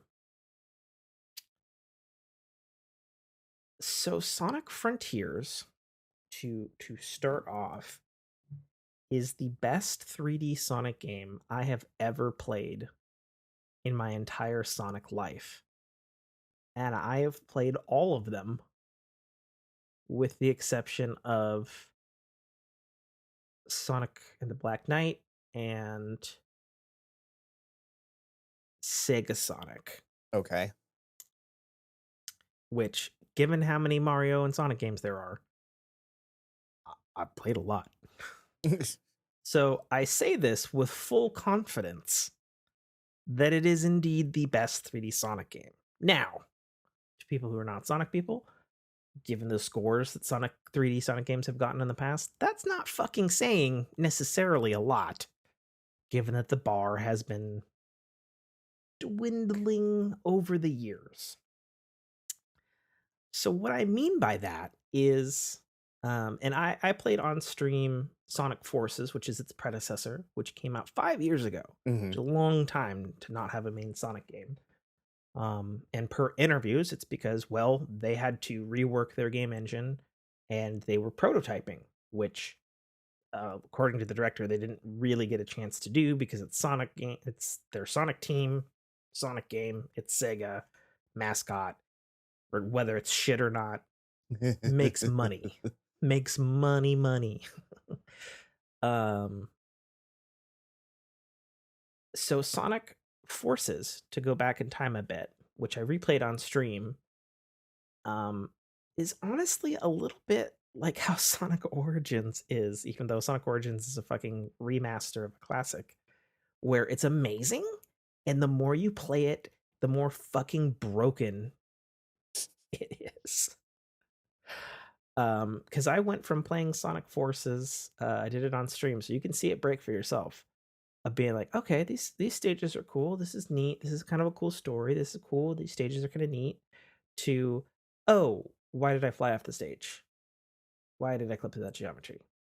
Why is the fucking jumping physics not fucking working the way I'm pressing the fucking button? Right.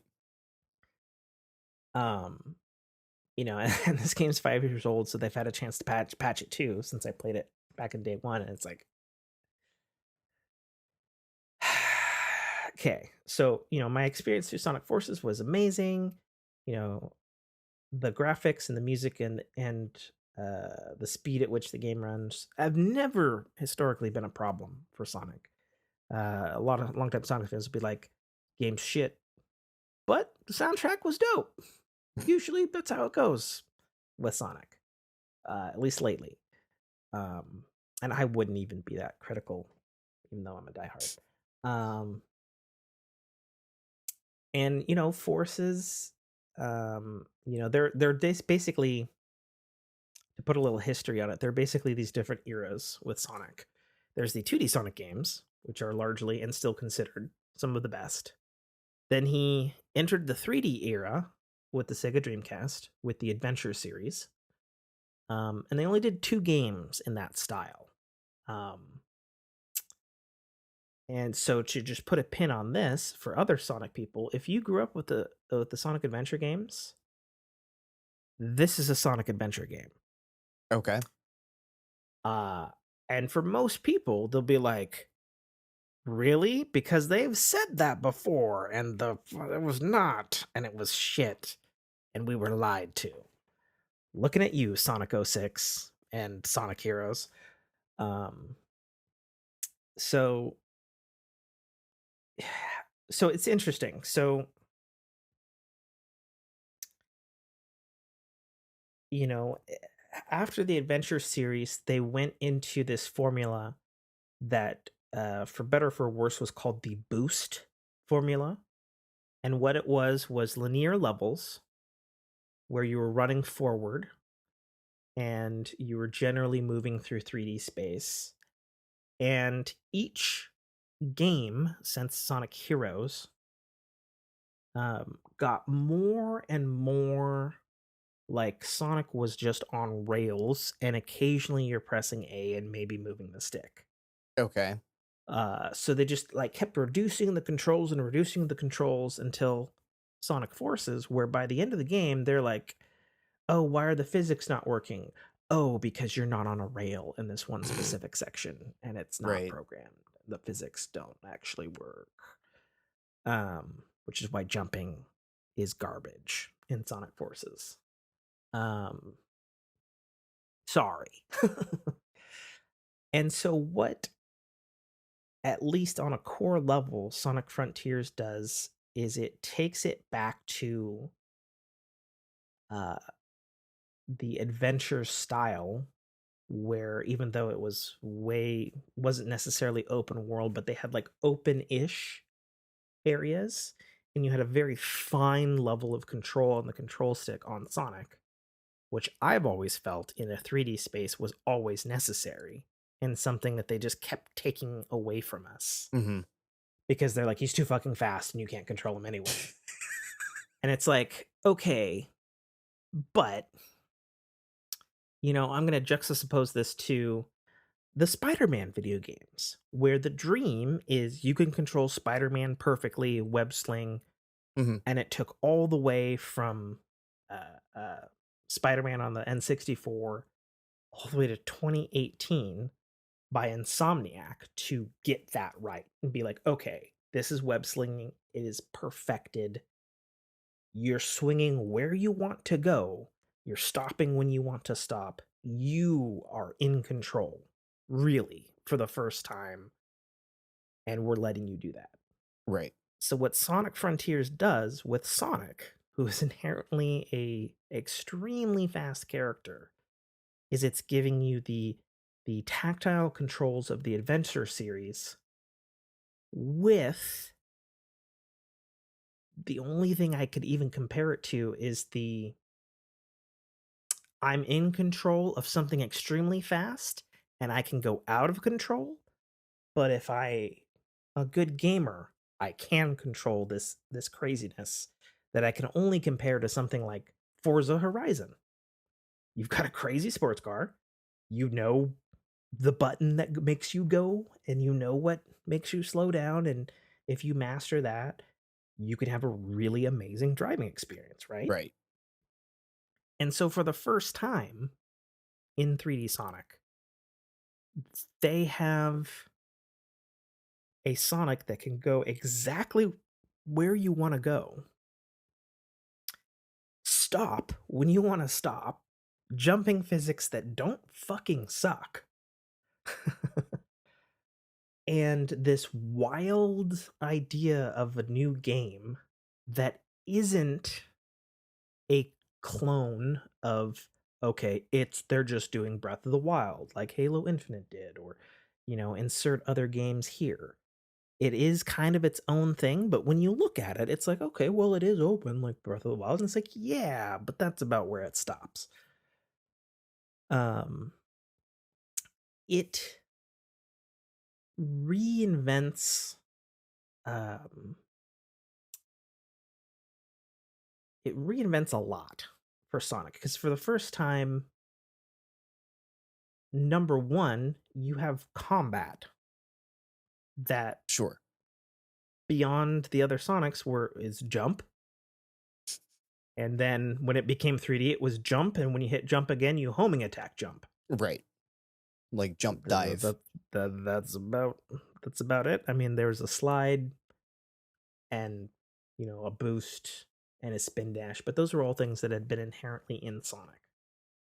And it's like, no, you have full lock on targeting with dodge rolls, with blocking, with parrying, with an upgradable skill tree, Mm-hmm. and a skill tree, I might add, that doesn't, it's not like insane. It's not like an Ubisoft game where it's like, all right, when you get to level 100, you can select the third tier going off to the left to get the sub type of this particular skill.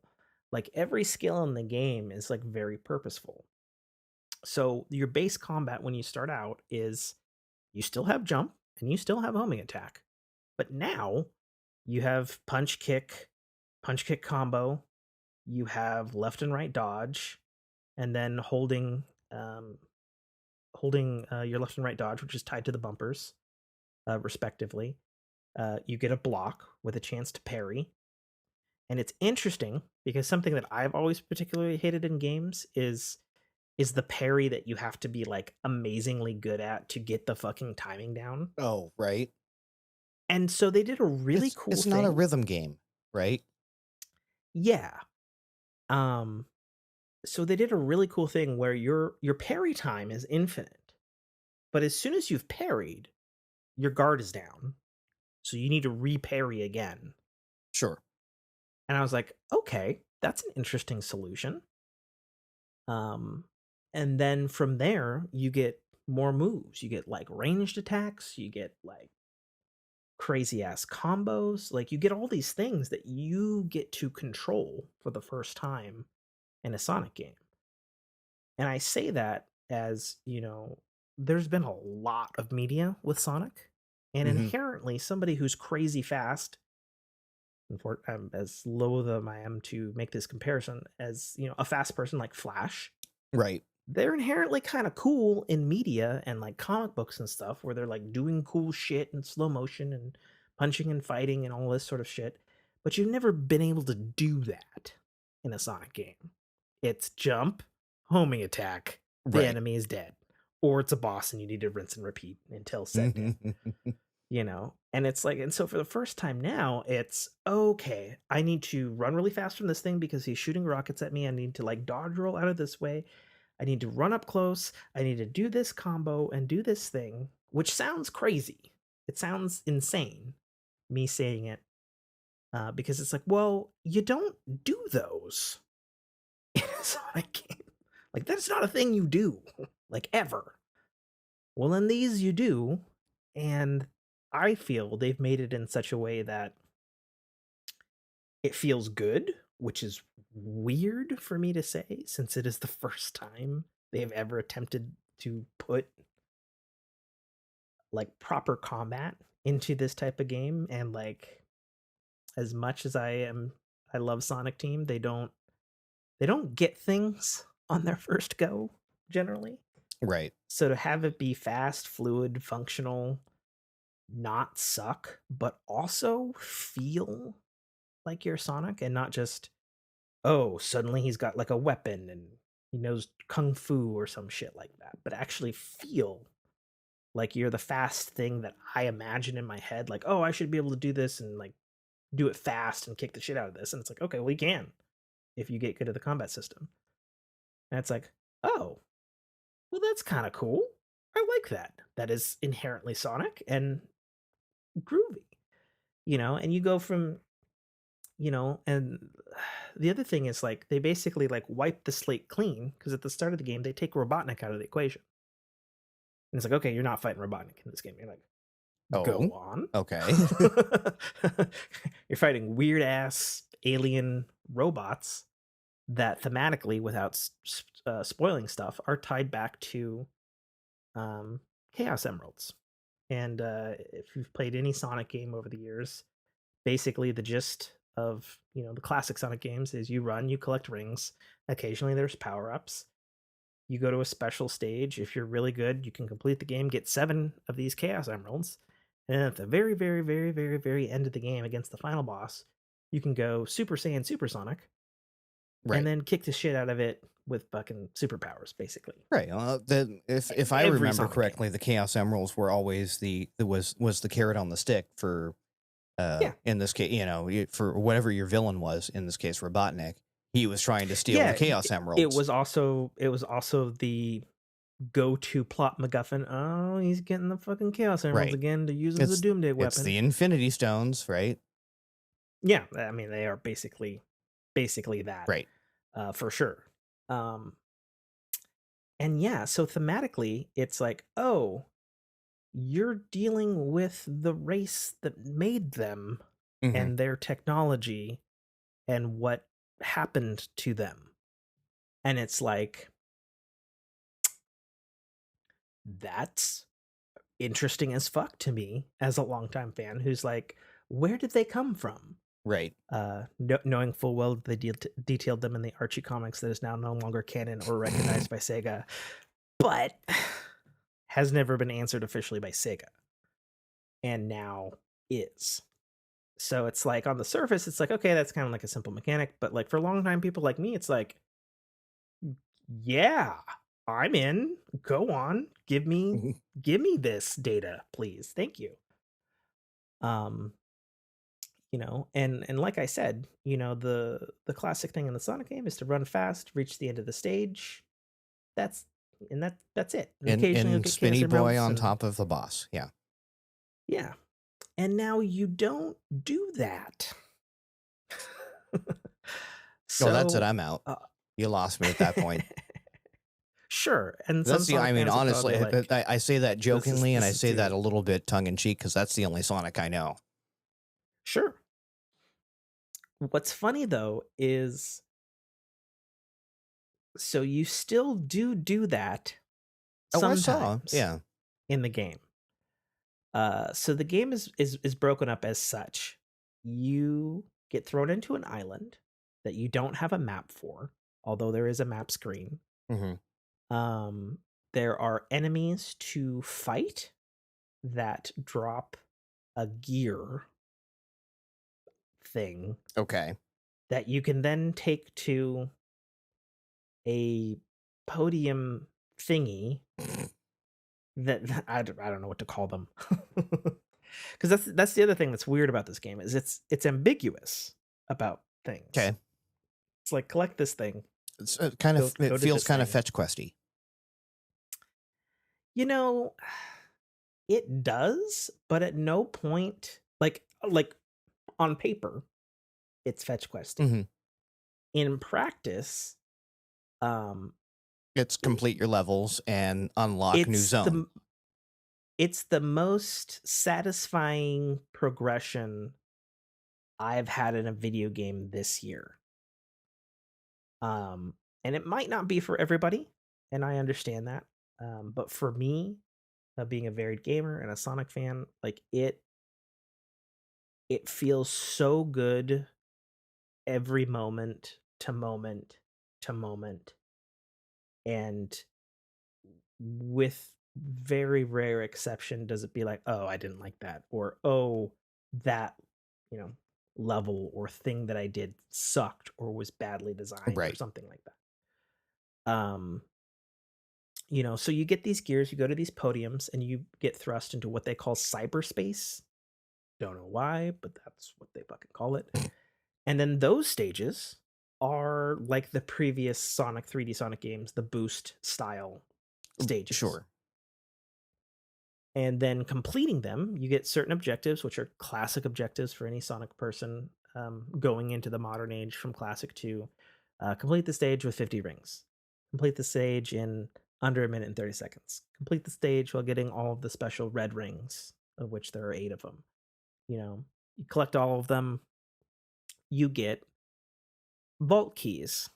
Those vault keys unlock a Chaos Emerald, which are scattered about the what they call open zone map, which is for some reason not to be confused with open world. And I think that's from what the game director was stating was it's more open and hub worldy than Right. it is Breath of the Wild.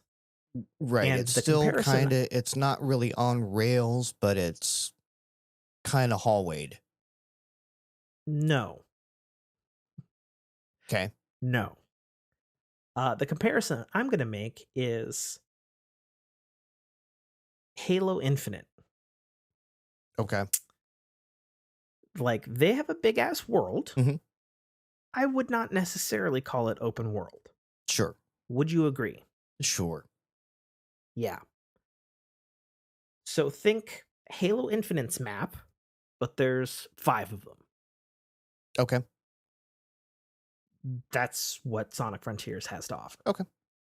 So it has 5 of those open zones, Right. and Because then everything each in of Sonic has those, always been zones. yeah, which kind of pisses me off that when you go into these cyberspace stages, they call them stages when it's literally the fucking zone levels from every other fucking Sonic game. Right. But the open world is called the open zone. Well, it's not even called that in game, by the way. Oh, okay. Doesn't even say that. They just call them islands. And I'm like, Okay. okay, sure, whatever.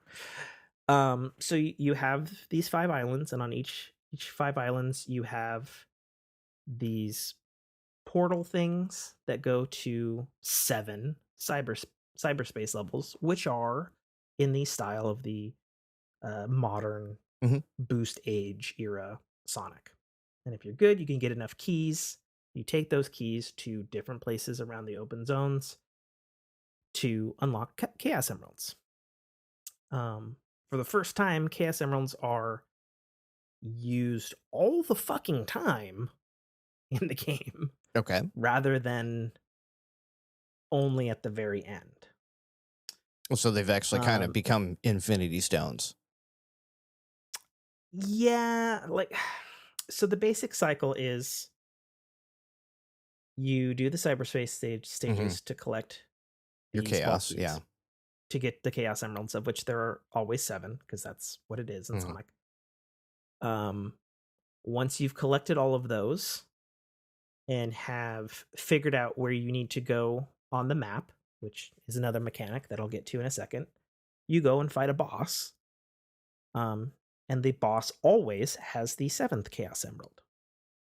And then at some point during the fight, you eventually go Super, and Super Sonic's got his whole fucking mechanics as well that are also unique to him, as Sonic is unique on the ground, Hmm. which is refreshing. And it's like, oh shit, this is like, and every boss fight feels to me like a big finale, standout, drag out boss fight from every other game, except you're doing it multiple times in a game. And it's like, yo, these fights are fantastic. Like, what the fuck? They're well choreographed, they're cool, the music's fucking popping. They're wild. Then, unfortunately, they pull a Metroid every fucking island.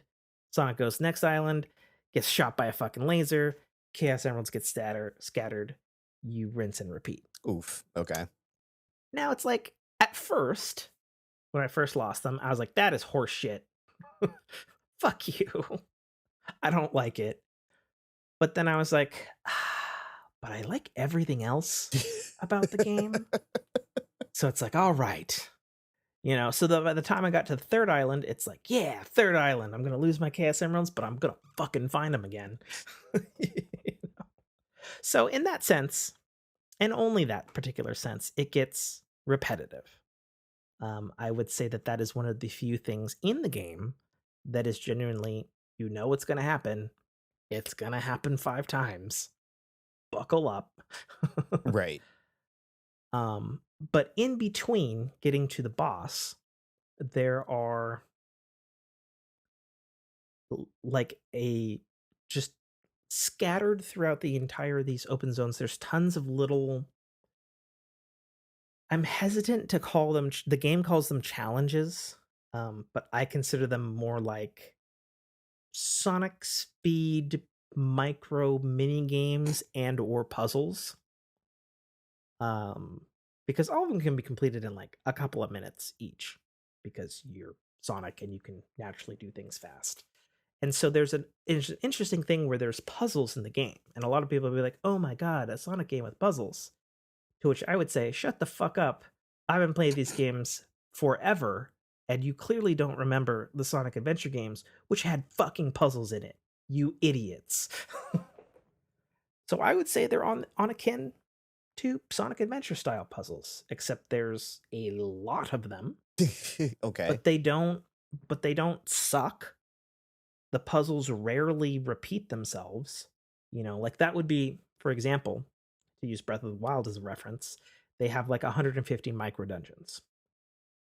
And some of those dungeons sure as fuck repeat their objectives and or things, because you have 150 of them. Right. And even an A-lister like Nintendo is like, yo, did we make this one already? I don't know. Let's fucking put it in anyway. So a handful of them do repeat, but all of the puzzles themselves are different. Um, I don't know how many are exactly in the game, to be fair. Like, I don't like Zelda. I know for a fact there's 150 of them because they're on the fucking map. Hmm. These are kind of on the map. So you don't have a map to start out, but when you find these puzzles and you do them, sometimes it's obvious that it's a thing you have to do. Like, okay, there's like a glowing like hourglass thing, so it's probably a time trial of some kind. Oh, And gotcha. that can be anything from like racing from point A to point B to you have to do X, Y, or Z. But they don't like tell you necessarily. They'll like point the camera in a direction and you'll be like, I think I'm going point A to point B. Okay. And then you go and do it, and then you realize it's not a point A to point B. So then you come back to it, and you're like, all right, what am I doing once I hit this thing? You look around, and eventually, it comes to you. Um, and it'll be other things like um, there's one about a bunch of like lighted platforms, um, like in like a checkerboard thing, and you have to like step on them within like the right sequence without jumping or something like that. Okay. Like I said, just little challengey micro game things. Sometimes they're timed, sometimes they're not. But all of them Almost sounds are like a Fall Guys type of thing. that particular one is very Fall Guysy. There's another one that's like a straight up like Tetris thing.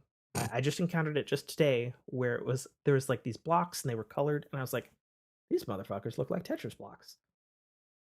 And they have a mechanic that's new to the game where you can hold Y, and Sonic starts drawing like a blue blur line, Hmm. and you can use that to draw and or uh, circle something to encapsulate or activate or do otherwise a thing that perhaps you're not entirely sure what it does, but it's like your action cue thing. But they have things littered in the world that are just kind of like lightly glowing blue, and you're like, are you a secret? You do your little circle thing, which they call a psi loop. I don't know why. Um, and then a secret thing happens, and you're just like, cool. Like I noticed that, and then as you saw on some of the streams, then racing off at Mach fucking 5 Right. to the next thing. Well, changing You know, perspective. well, yes, and then that would be another thing. So each of these micro games does an interesting thing, and I've heard some people say that no other game does a thing like Sonic Frontiers that does once you've activated one of these micro games or completed them. Basically, what occurs in the world is when you haven't been there before, it starts creating new things in the distance. Like if you like drop into like a big old open desert, and it's like, well, this is a fucking barren ass desert. And then you do one of these micro things, and then suddenly like a grind rail moves up to like a platforming section. And it wasn't there before, and it kind of materializes because you completed that. And then that chunk gives you a small chunk of the map. And you're like, oh, I'm doing these things, I'm progressing these things. Um, and I'm building out the world as I play, which I find to be amazing. But it has been done in other games. I'm going to point to, really strangely, Death Stranding is a game that comes to mind that's super barren and open, but then when you build certain things, suddenly it's like, oh, there's a road that was built by another fucking player that's synced asynchronously through the fucking servers for because I'm Hideo Kojima and I build weird shit that's cool. Right. um, and actually, a game that I am super fond of, and the more I think about it, the more Sonic has, or Sonic Frontiers has in common with this game rather than other games, because everybody's going to say, oh, it's Sonic and it's Breath of the Wild. Really not. But actually, the Pathless has giant open environments where you're moving extremely fast in, Okay. I'm not and you familiar with complete that title at all. puzzles. I talked about it a couple years ago. It was a launch title for PS5 and Apple Arcade, actually, which is where I played it. No So I wonder was like, why I've okay, never heard of this. One, it was 2 years ago. Two, it was the two things I didn't have 2 years ago. well, Austin Wintory did the score for it. He's up for Fireteam Elite. Come on, Nate. But anyway, I think it actually has a lot in common with those games, in addition to being a Sonic game. And then I actually glossed over it. You do have a skill tree, but you also can rank up your rings, you can rank up your fighting ability, you can rank up your defensive ability, and for the first time ever in a Sonic game, you can get progressively faster, plus 100. Okay. And which sounds insane because you're like, you can go faster? Of course And you at can. You first, should be able for like to. for like the first like 75 levels, I was like, yeah. And I maxed out my character now. And an interesting thing occurs when you maxed out. Not only are you at 100% faster, but then they double that for you. And Okay. I'm like, so sometimes, as a diehard fan who does love going faster and likes fast games, sometimes even I am going, this this might be too fast for me. Right. I don't have those kind of reflexes at my age. Yeah. So yeah, so you're building the environment, you're upgrading Sonic, you're upgrading your speed and stuff. Your rings work smartly for the first time. Like every Sonic game ever, you collect rings, they're basically your health. You get hit, you fucking lose them all. Right. So as your defensive level goes up, you drop less rings. And I'm like, oh, well, that's kind of smart. So you're basically gaining hearts. Kind of. I mean, you still lose your rings, and Right. it's still how it is. But they also made one minor change to losing the rings that longtime Sonic fans will be like, I hate that they changed it, but I'm glad they did. Which is in every other Sonic game, you get hit, you lose your rings instantly. So you could be like nailed midair, you fall to the ground, you've already lost all your rings, and then something else comes at you and you get fucking murked. Mm-hmm. So you get hit, you fall to the ground, and once you hit the ground after getting hit, do you lose your rings? So this Okay. prevents, because you're gonna do some shit flying at Mach speed into the air doing an attack, and you might fuck it up, and then you'll get thrown away, and then thrown onto the ground, and you'll lose some, but not all rings. Okay. And then on top of that, you can raise your maximum ring carry count. So between defense and rings, it's like, okay, more health Right. in the Sonic way. But it's not, it doesn't like, it's not like fucking, you know, like a fake, it doesn't feel disingenuous to Mm-hmm. what the game is or has been before. Like a lot of people would be like, we know that Halo Infinite at one point in time had crafting. Right. And Joseph Staten was like, it's a fucking Halo game, throw that shit out. Upgrades are okay, but not like a crazy amount, and like upgrades are new to that game. Yeah, but again, and to It's put like this he's a on fucking someone that cyborg. was I know the early Sonic, and it was like if you had 2,000 rings, 200 rings, or 2 rings, a hit was a hit. Yeah. If you got Yeah. one of Didn't those matter. rings back, you could complete the level. Sure. And that is still true, Right. especially with tougher enemies and bosses. Like you'll get knocked down from, for example, in my case, in the high end, like 1,000 rings, and you're like, fuck. And you're scrambling to get like one or two back still. Like those still happen. But it'll take a couple hits to get there this time. And then pretty much the only other thing that I didn't talk about on the gameplay is, in addition to these weird new enemies that are like these weird, I don't know, spacey robots that look like something out of an anime. I don't know how else to describe them. They look cool, like the art designs are neat.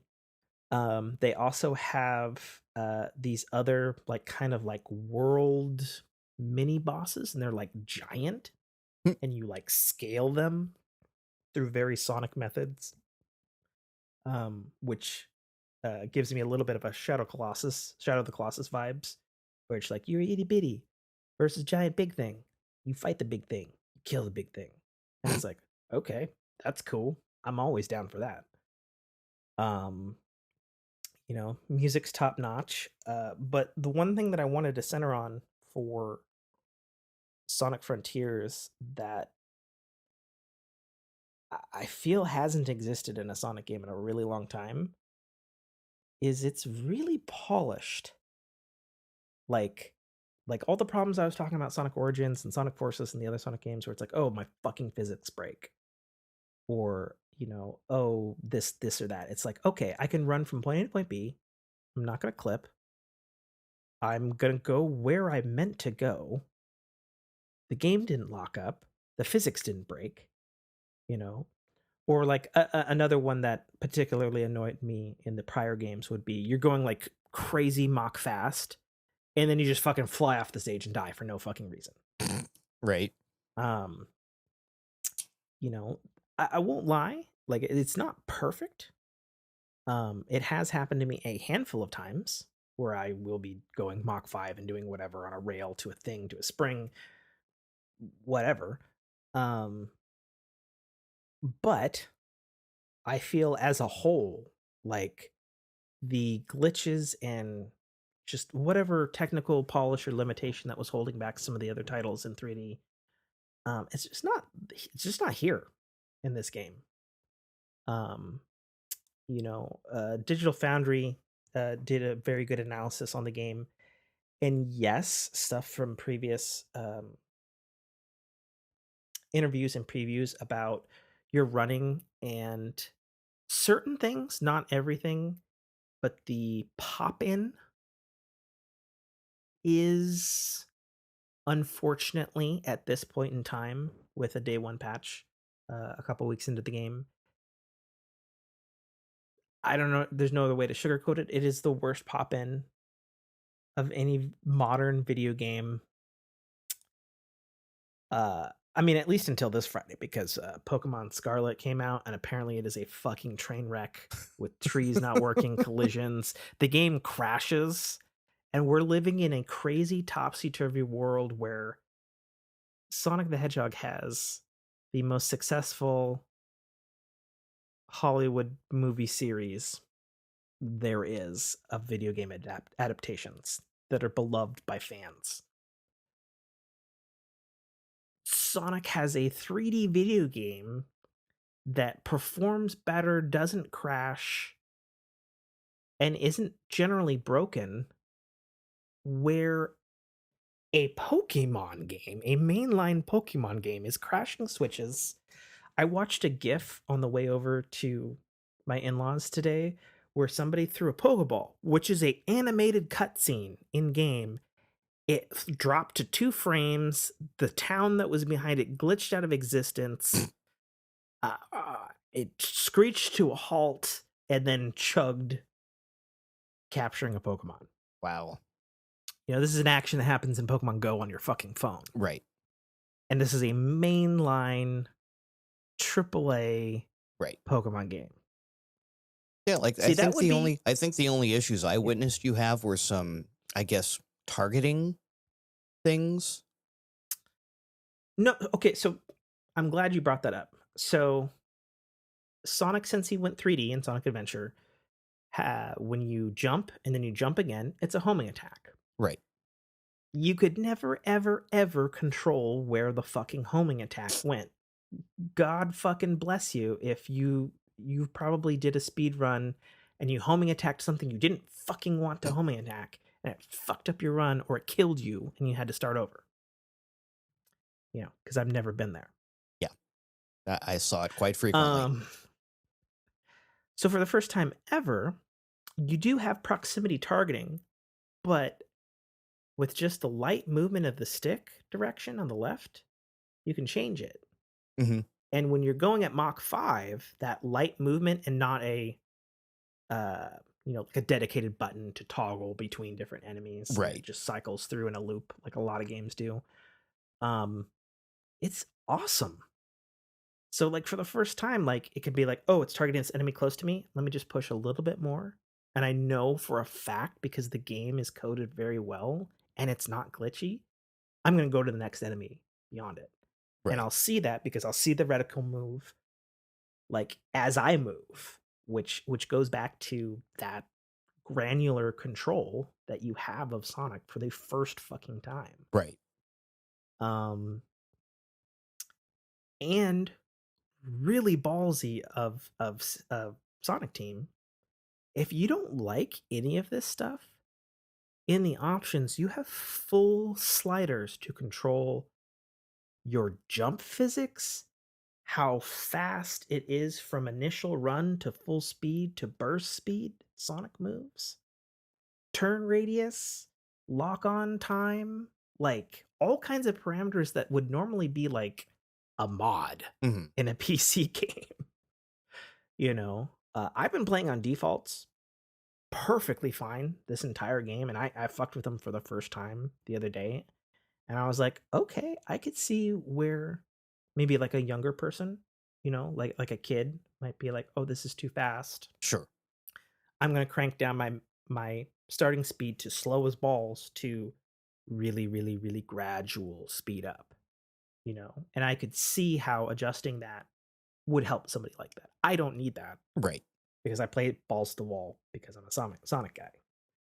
Um, but I'm like, that's awesome that that's there because like I can't think of any fucking AAA game that's like, you know what, we're gonna let you adjust the fucking physics of the fucking character Mhm. that you control. And it's like, well, okay, you know, that's that's really neat. I didn't need it, but that's fucking cool that it's there because somebody might be like, oh, he doesn't turn the way I want him to when I'm running at like Mach 2 or whatever Right. the fuck. It turns too slow, and you can bump that up. Yeah, you can bump it just basically just fucking spinning full 360s in like 2 seconds. And it's Right. like, I don't know who that helps, but you can do it if you want. Um, so yeah, I fucking love Sonic Frontiers. Okay. Would Um, you say it broke the curse? oh yeah, Okay. like it fucking smashed it and said, by the way, we're polished. Not just like, oh, it's a good Sonic game. It is the best. It is the most fun I have ever had with Sonic in 3D. And this is the kid who saved up his allowance to get a Sega Dreamcast day one, September 9th, 1999. Uh, you know, For who Sonic. Yeah. grew up playing Sonic the Hedgehog, who's played, like I said, almost every iteration, every game, for better and fucking worse. Um, because there's been some sinkers. There's just no doubt, you Sure. know. I've heard some people on the internet say who've played Frontiers say that some of the things that they do with Sonic in 3D feel like they were observing what Nintendo did with the latest 3D Mario, Super Mario Odyssey. Hmm. I'm losing my voice a bit. Um, just in terms of they gave Mario way bigger worlds to jump around in that game. But they didn't make it not a Mario game. You know what I mean? And even though there's all of these crazy new things and crazy things to collect, there's also a fucking fishing mini game in this fucking game, which is just wild to say. um, yeah, I'm thoroughly enamored with it, and I've not played God of War Ragnarok yet, but for me, I mean, this is probably going to be way the fuck up there in my Forky of the Year awards come the end of the year, just because like it feels like, and I'll be talking about it in entertainment. I've been watching Welcome to Wrexham, which Hmm. is a documentary about fucking soccer, and I'm not a sports person. It feels like I've been watching It's a great a documentary. team. Yeah. Yeah, it's fantastic. We actually finished it the other night. Oh, I haven't finished it yet. Um, oh, it's great, but it feels like you've been watching your favorite sports team. You've been wearing the jersey forever, Hmm. and they've just never scored a fucking goal. Maybe they play really good and have like a really good game one time, but then they're like fucking knocked out of the league, or fucking a player gets injured or some shit, Hmm. or the creator of Sonic gets fucking sent to jail for insider trading, and you're just like, Yeah. Jesus Christ, just fucking make it stop. Yeah. I'm a Bengals fan. I understand you know that. and Sonic Frontiers waltzes out with this crazy confidence of like, hey, we're a really new game trying really new things, which is, it's not a new thing Hmm. for Sonic to have like a gimmick, but this is like it is very new. Like everything about it, pretty much top to bottom, is pretty new. Um, even like the stuff they're attempting in the story. There'd been controversy earlier this year about Sega maybe not bringing back the cast of that's been voicing the Sonic characters for like the last fucking 2 decades. Sure. And they did, but they did an interesting thing with them. So, everybody kind of knows Sonic is like he's got like a dude bro voice, Right. right? And the guy who voices them, Roger Craig Smith, is well known for doing a lot of dude bro voices, unfortunately. A little bit typecast like that. He's got Hmm. better range than that. And he's still playing Sonic, but they did something with all the characters across the board where they're basically like playing their characters a little older and straight, not comical, not like, oh, you're too cool for school or whatever, not punny, Hmm. even though there's like a couple of jokes here and there. Like, and it's a little weird at first because like I knew it was Roger Craig Smith, and when he first spoke in the game, I went, "Whoa, that is different voice direction for this character." But being played by the same actor, so it's like a little, it's like weird because it's like I hear the voice, but it's not quite matching Right. my internal reference for this character, at least how he's been played for the last 20 years, or even the movie version of Sonic, who's a totally different actor. And it's just like, wow, they're playing this like really like serious and like, and it almost kind of reminds me of, um we talked about this a little bit with anime stuff, like way back in the 90s and 80s. Everything was like, oh yeah, over the top, oh. And it's been that for so long, and it's like the same actors, but and then it's like, all right, let's just play it like a drama, Right. you know let's just change the acting. And it's like they do that with this, and it's really weird, like they're like dealing with like love and loss and death of civilizations. And I was like, what the fuck is this heavy shit in this game? It's fucking wild, you know so I don't know, I'll stop talking about it now. We can move on to the last things and wrap this show up, Cool. since we started late. But um the last two things, I swear. I have to Lies. say this. He lies. So I'm saying all these good things about Sonic playing on an Xbox Series X. Now I know for a fact from Digital Foundry, your impressiveness with the game is going to vary based on the console that you're playing it on. Okay. It's apparently pretty fucking bad on Switch. It's playable, but due to the hardware, the pop-in is even worse Right. in the game, and in general, like runs like below 720p even in docked. You. And they're like, it's playable, but it's Not real enjoyable. fucking muddy. Yeah. It's very muddy. They're like, the game's there, but they're like, if you have the option, choose pretty much any of the other consoles. Okay. Obviously, base PS4 and base Xbox, not so great. The higher end mid-generation consoles, PS4 Pro and Xbox One X, do good.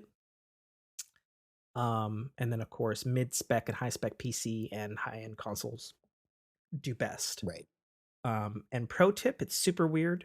I noticed it as a player, Digital Foundry. If you see their video, they'll also point it out.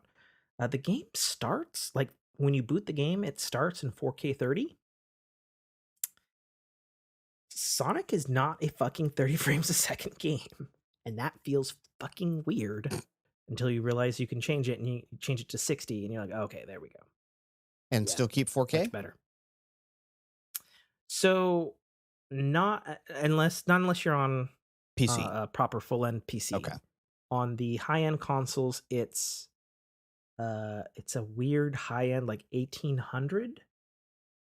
Uh, um, what's the word I'm looking for? Checkerboarded up to 4K. Okay. So it's not a crazy loss. But it is like a true 4K loss. It boots, like I said, it boots natively on PS5 and Series X. proper full 4K at 30, but it's not. It's weird because it's like, why would I play this at 30? Right. This character is literally not meant to animate at 30 frames unless I'm watching him in the fucking theater. You know what I mean? So, just that's all I got. You know, mileage may vary based on console, but if you've got a high end, Okay. Good to know. fucking great experience. Good caveat. All right. I think we got the last one is entertainment. Entertainment it is. You're gonna be mad at me. Why? I haven't seen The Peripheral this week. So you're up to episode 5? If that was not this week's episode, then yes. Okay. Not the one that came out yesterday or last night? Correct. Okay. I have not seen it. Can't talk about it. Don't want to talk about it. Okay. I hope it was good. It was. It was. Okay. I won't spoil anything for you. That was as generic of an answer as I can get. But I've now gotten my work buddy into it to the point where he was he was mad that we were only up to 6. He's like, "You son of a bitch! You hooked me. We watched 3 episodes last Friday, and then caught up this Friday." Yeah. It's just such a well put together show so far. Yeah. Super glad we have this Westworld Band-Aid. Mm-hmm. Fuck, it still stings. Yeah. Still fucking stings. Well, what you been watching, Nate? Well, besides Peripheral. Obviously, I've been watching The Peripheral, and funny enough, after seeing your last post in entertainment and turning on the TV today, I binge watched the Hemsworth documentary, Limitless. Oh yeah. No, I like stuff like that, like Bear Grylls and whatnot, and I think it's kind of like that kind of show. Yeah, I saw this article, and I'm like, huh, okay. And then I happen to have Disney on, and I was like, oh, this is here. Let's watch this. Yeah. So it was a very interesting, very like, I don't know, very revealing little bit of insight into the life of, an actor we all know. A mega movie star. A mega movie star that's in fairly, I don't know, exceptional health and fitness. Oh, yeah. Right? Exactly. I'm definitely losing my voice, so I'm going to grab another thing. Go grab. That has liquid in it. And yeah, I'll vamp here for a second. Just to see someone that we revere from this side of the screen struggle, I guess, with his own mortality. It's a very interesting walk through his shoes, and then his attempts to, I don't know, better understand his own life. And then like in the article you had posted, I want to say it was episode 5 of that series. Doing the memory, doing the memory challenge, received I guess not necessarily harrowing news. He doesn't have any conditions or disease, but he is more susceptible to Alzheimer's due to a double genetic trait. Right. So, well, like I think, because in my day job, I deal with from time to time a lot of those people who have Alzheimer's. Yeah. And I think it's good that, medical science is advancing to the point where some of that stuff can be detected. So it can be like, hey, have a heads up. Right. So Yeah, Yeah, it it does. doesn't shock me that he would take a little bit of a break from acting, especially considering what I guess the last physical challenge that he did was during the filming of one of the Thor movies, and he ended up injuring himself. Mm, Um, I didn't know that. yeah, sprained his ankle, and it was like, well, I Mm. can heal my ankle, which means I can't continue the challenge of climbing 100-foot rope while dangling over a canyon. Um, like the time it would take to heal, I'm going to be in the middle of filming, so if, obviously the filming took precedence. But he was training for this rope climb, and he's like, if I build up for Thor, he goes, I got to pack on an extra 40, 50 pounds and just bulk up. Like that makes that Yeah, climb harder. sure. So I Yeah, don't know. It was that's it was a very interesting little documentary. One for obviously the inside of Hemsworth. And just, I don't know, it was yeah. kind of just a good watch overall, how you can, I guess, better take care of yourself. Hmm, Yeah, for cool. someone in my more aged state than you. Yes, in Nate's aged state and my lack of taking care of myself. Right. Uh, Yeah, there as he lessons to be drinks learned for alcohol. both of us. Sure, sure. Um, so I posted a thing that I just found so weird and fascinating and has me actually kind of curious. So as mentioned a while ago, Sony's doing a Gran Turismo movie. Hmm. It has started filming. People were like, Gran Turismo's a racing game. Right. It doesn't even have a fucking story mode. Hmm. You know, like So what's it gonna be? Is it gonna Forza be Horizon has a like kind of a story. right? Is it gonna be like a I mean, fast like, series, or is it gonna be like yeah, an like what the initial fuck is it? D series, or And I think I had pegged something like, oh, it's going to be like a Ford versus Ferrari kind of thing. right? That was my thought.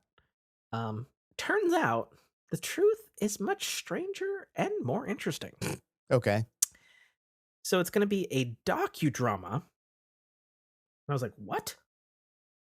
Or like a not a docudrama. That's not the word I'm looking for. It's a dramatization of a true life story. Okay. One story that I've never fucking heard of about a person named Jan Mardenbro, who is a real life person who won a great number of gaming racing competitions in Gran Turismo, the video game, who then became an actual professional race car driver. Yes. And I'm like, I'm not gonna lie. That's some That Last sounds Starfighter shit right fucking there, right? yeah, that sounds fucking amazing. I'm fucking in. You It's know? the I'm Last fucking in. Starfighter I've on the track. Yeah. no idea what fucking actors are in this thing. Um, but considering that we didn't even know a plot, now the fucking thing is filming. Right. Um, cool. I, I have nothing bad to say about this now. What the fuck? I never even heard of this dude. And that seems like something I would hear about, given how much gaming news I read. Sure. You would Like, hope I so. just never. I mean, unless it's like it happened a while ago, like maybe like during like the PlayStation 1 era, he played like the original Gran Turismo, and he became like a real race car driver during that. Like, I don't know. I have no idea. I don't even know if Jan's a man. Like, it could be a woman for all I know. I have no fucking idea. But I'm interested in it. So Is it that's Jan or is it Jan or is it yeah, that's the other thing. Is it Jan? Is it Jan? I don't know. And then as far as entertainment news goes, it's nothing but depression. right? Nothing but depression. What was You go first. hilarious about this? My wife posted a meme into our family group chat. Is every Yeah. family there's two people. There's one person that posts about celebrity deaths, and the other person that says, Mhm. "Oh, Mm. She posts this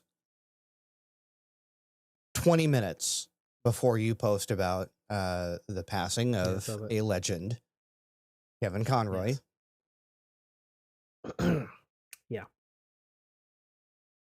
which I shared with her, and both her and her sister said, "Oh, what was it? 37 minutes later, or 30 minutes later, I post Gallagher, the comedian, Yeah. passed away." To which they responded, "Oh." Oh man, they did O on They did both. on both. I was like, really? Okay. But yeah, um, I know Conroy is very revered We're in. doing Conroy. Or we're doing Gallagher. We're doing both here. We'll start with Conroy. Gallagher, yeah, I mean, Okay.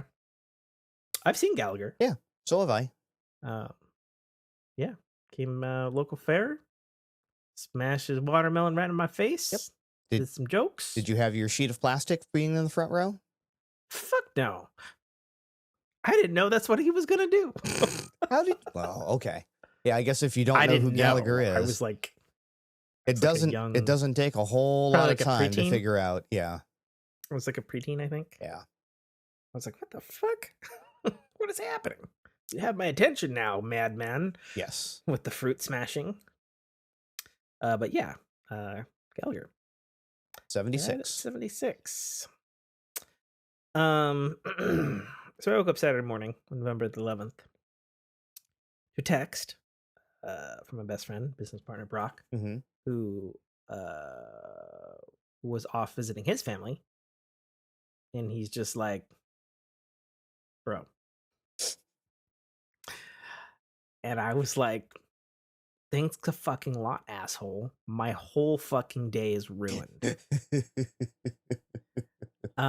So Kevin Conroy, who for many, many, many, many, many people, uh, is the greatest of all time Yes. voice actor for Batman. He died at the relatively young age of 66. Um, Though it wasn't like sudden. He was battling health stuff for a while. yeah, Yeah. so he basically he had cancer. Mhm. We don't know what kind of cancer. It was revealed that day on Twitter through voice actress Tara Strong, who voiced with him the character of Harley Quinn. A lot of people know that character nowadays. She was one of the first people to voice her. Um, and she said that she was with Kevin throughout this year through the Comic-Con circuit. Yeah. This summer, and there was some Comic-Con back east that they were going to go to. And he said, I'm not feeling well. I'm going to take this one out. You got this? She's like, yeah, cool. See you, 2 weeks. And then she didn't hear from him. And then she heard that Right. he had passed. I guess she had known that he'd been battling cancer, but he was very private about it. Since then, of course, fans have pieced a timeline picture showing him from cons of last year to this year. And in the face, you can see rapid dwindling and thinning. And he was already very thin to begin with. Right. So it was like, oh. And I've spoken many times before on this show. I've lost many, many friends to cancer, unfortunately. So it's like, fuck cancer, man. Yes. Kevin Conroy did a lot of stage and Broadway. He was roommates with Robin Williams, believe it or not. So they were best friends at Juilliard, of which he graduated of, much like obviously Robin Williams did as well. Right. And known for a lot of theatrical work, TV, movies, stuff. But in 1991 or 90 or 91, he got a call to do voice of Batman. and he there's a bunch of interviews about this, but he basically recounted that it was very strange because he was like on a play in Broadway at the time or something like that. Right. Um, but he had been hearing from his other actor friends that that was kind of being a popular thing in the 90s of, do your work and then do a little voice work to supplement your income. And he's like, Sure. okay, sure. And he initially thought that it was going to be an Adam West type of ordeal. And then they're like, no, no, no. We want proper, full, theatrical, dramatic, not dramatic because it's not comedic at all, that series. We want proper drama. Right. It looks like it was And 93, Mask of the Phantasm. that's the movie. Yeah. So that would have been after the series. Okay. Yeah. Animated series 92 to 95. Mm-hmm. Okay. And actually, that probably charts well too, given the 3-month turnaround time for animation. So he's probably working on it in 91. Okay. So I'm just recounting some interviews I was looking up with him. And he did the part of Batman and did a totally different voice for Bruce Wayne. And they're like, "Oh, why did you do 2 different voices?" And then he's like, "Well, the way I see it is he's like a guy who's battling demons, and that Batman is his mask." And then the casting people looked at him and are like, Huh. "You're hired." Yeah. Because that's what we're going for, and you just told us what we were going for. And then a few days later, Mark Hamill walked in and did his iconic Joker, now iconic Joker, Mm-hmm. which is perhaps his most famous role besides Luke Skywalker. And Mark Hamill posted some very beautiful things all over his socials. Calling Kevin the brother he never had is acting, like the best acting he'd ever done was with this man. And I would argue it's true. But yeah, man, I'm not going to lie. I was a blubbering mess that morning. Like I was crying and woke my wife up and she was just like, What happened?" Great. And hilariously, I didn't script this. I was like, "Kevin Conroy died." And she was like, "Oh." Okay. And it was funny, and I was mad at her, and I was like, "Fucking how dare you?" And so we made breakfast, and she talked about how it's definitely sad and stuff, but she said she doesn't really get super sad about like actors and actresses and stuff like that. And I was like, okay, I can understand that and stuff. And I was like, but for me, he's Batman. Like he's the Batman. He's the one and only Batman. There are definitely many live action Batmans and stuff, but I watched an interview with Kevin Smith, famous writer, actor, director, and he put it best of when Kevin came onto the scene, like that internal voice in your head when you're reading a comic book of like a character, that's whose voice is in like my internal head. Right. Like when I'm reading like a Batman comic or I see something or I see anything, and then it's not his voice that comes out, I get a little disappointed. So for like an entire generation of people, for 30 fucking years, this man, well, I guess almost 30 years, because I can't count. This man was a voice for like an entire generation of people. Sure. And it sucks because like in hearing all the stuff, and stuff's been coming out for weeks, he had like schedules and stuff and other projects that he was working on. He was actually working on a voicing a revival of the animated series that he'd worked on all those years ago and stuff, with the same creative team and stuff like that. And it's like, oh my God, well, I guess that's not happening now. Right. That morning, a wife made me a lovely breakfast, and we were scrolling through HBO Max, and I had pulled up. I don't know. I had this weird feeling. It was like instead of watching something I'd seen 100,000 times before, I was like, "What's something? What's something with his voice in that I haven't seen?" I found a Justice League movie animated that I had slept on, had not seen, came out in 2018 or something like that. That turned out to be the perfect fucking, you know, personal send off in my mind for me, because that particular thing, and he's voiced Batman, tons of different things. He voiced him on all Arkham games. Right. Most recently, he still voiced Batman in the Multiversus fighting game that you can play right now. But like, we watched Justice League versus the Fatal Five, and I didn't know this, and I don't know how the fuck I missed this, but it was a movie continuation within the continuity of the 90s cartoons that I watched. Okay. And I was like, and I didn't know it going in. I just saw, okay, Kevin Conroy, have I seen this? Doesn't sound familiar. Play. Right. You know? And I went, oh, fuck, this is in the art style. And then it was like all the other Justice League, they had pretty much all the old cast back. And I was like, what the fuck? And so it was like new and beautiful.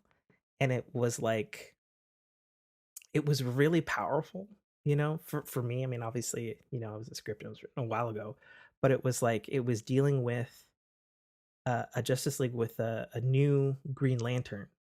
And she basically had like PTSD from like being Green Lantern and all this sort of stuff, and like, you know, picking up heroes and like, how do you do this stuff? And Batman had talking to her and stuff, and it was just like, it was just so, it was like what I like, it's like what I needed in that exact moment of like, you know, like, you know, knock on wood, like, you know, Kevin Conroy to me for Batman is like a lot of people's Peter Cullen to Optimus Prime. Sure.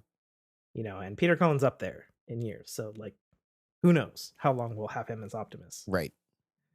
You know? So it's like just one of those things. It's like, you know, God forbid when one of the fucking main cast members of The Simpsons dies, you know. Already and they're up there too. happened, And it's I like, believe. But yeah. not like a main cast, but Sure. recurring. Yeah. It was the gal who played Edna Krabappel, Bart's teacher. And the, Phil Hartman as well. Oh yeah, but he died like super early. Yeah. It was like season 3 of The Simpsons. But yeah, no, you're right. And then that was crazy because it was like a serial killer thing. It was nuts.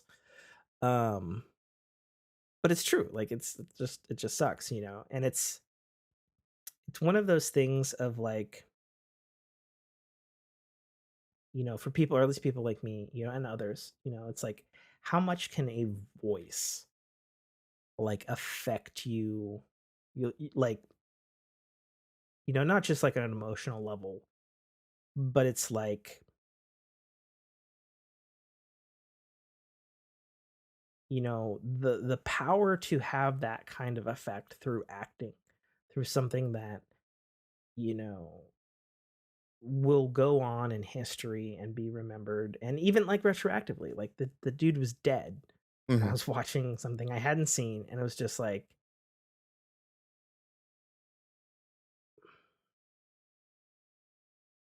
I don't know, man. Like, I don't know what else to say other than Right. the legend. He was taken too soon. Fuck cancer. Ugh.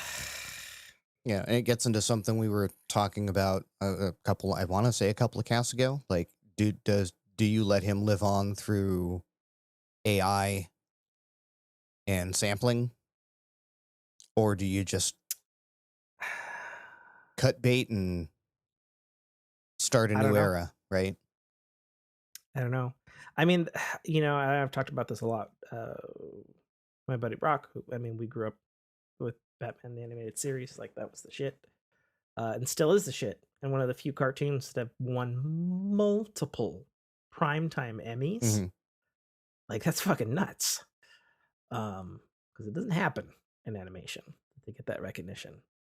But it's like, who is going to be the next Batman?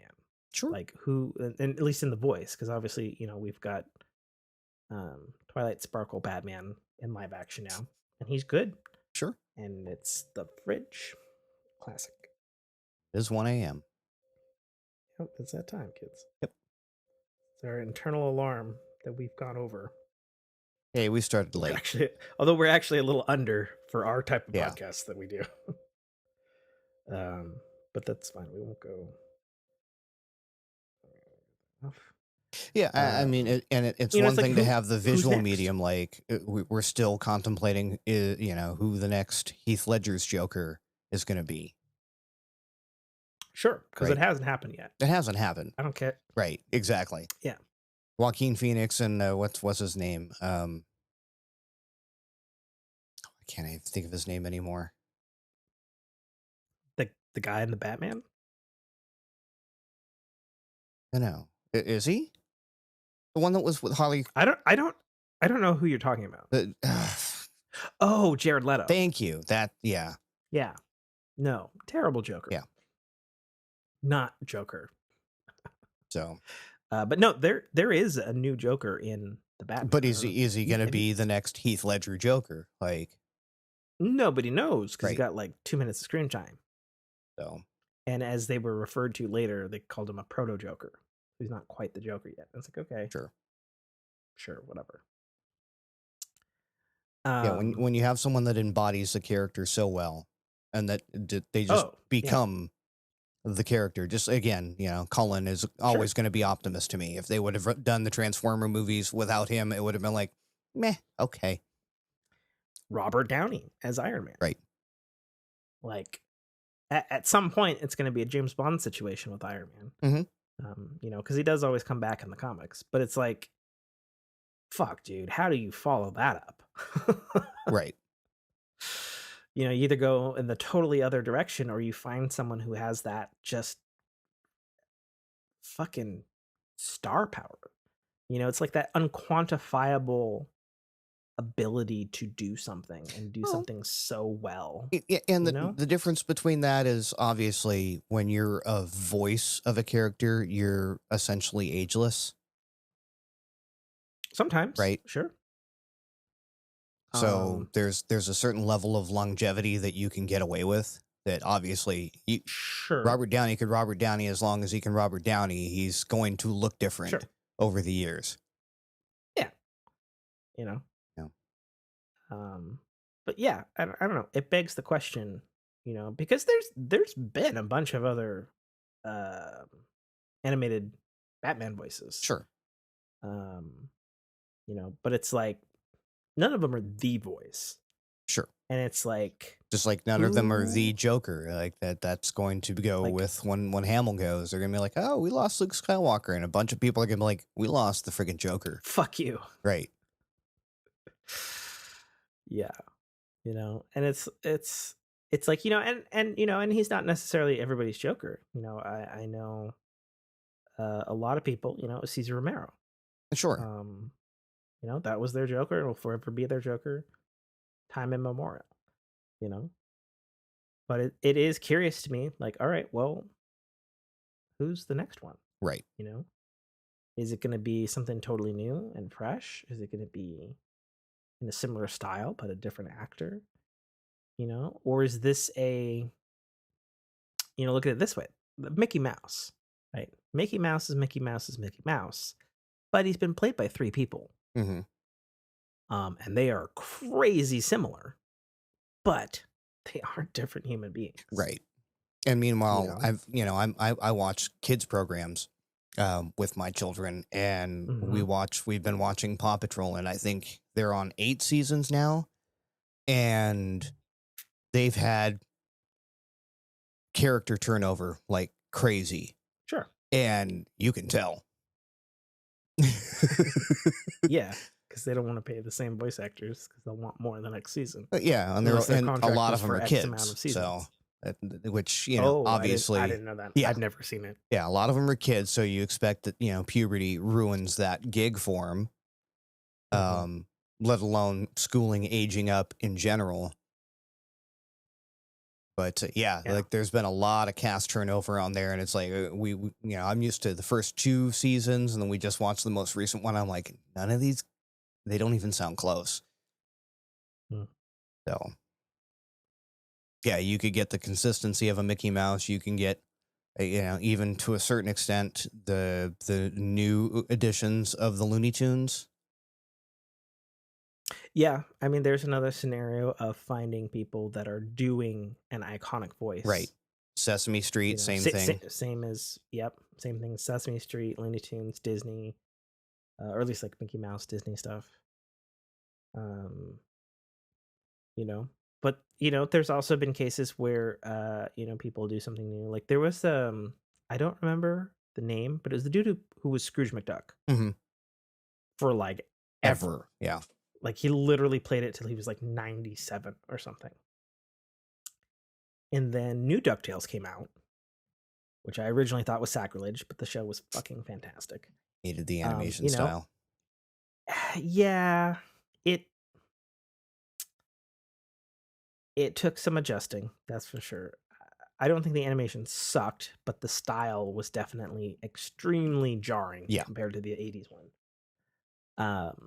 But like fucking David Tennant was Scrooge McDuck, and he fucking crushed it, in my opinion. In the new, it's like, oh wow, these two are like these two different voices.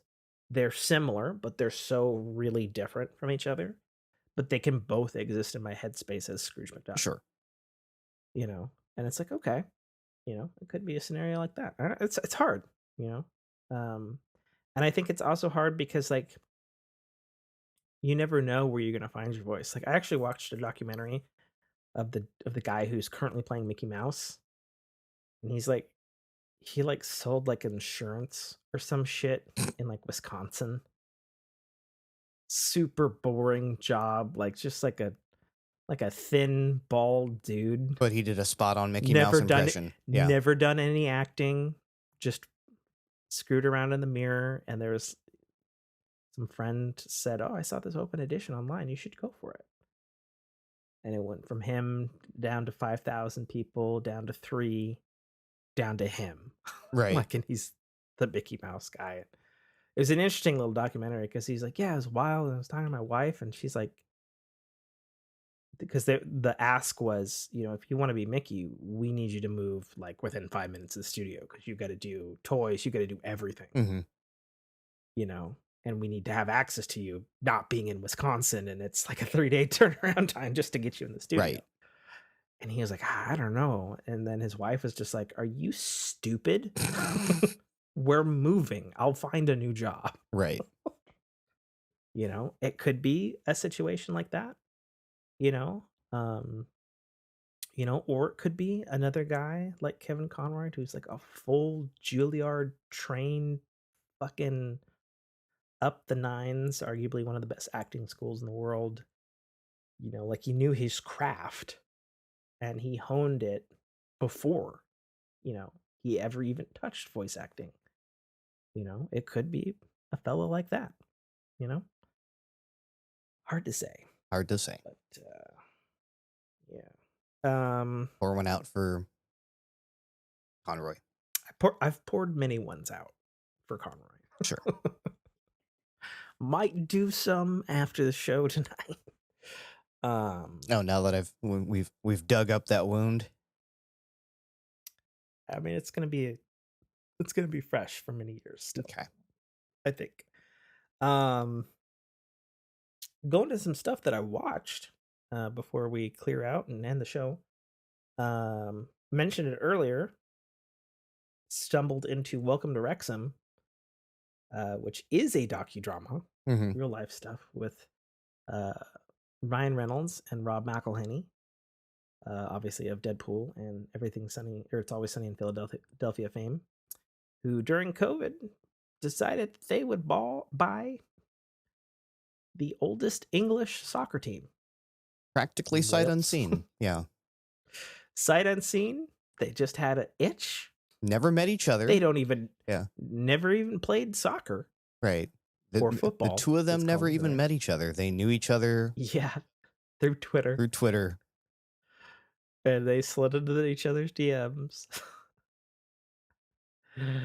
Wild. Absolutely wild story. And yeah, the way that the series is presented, it's just like Yeah. it's so heartfelt and so respectful for that region. Yeah.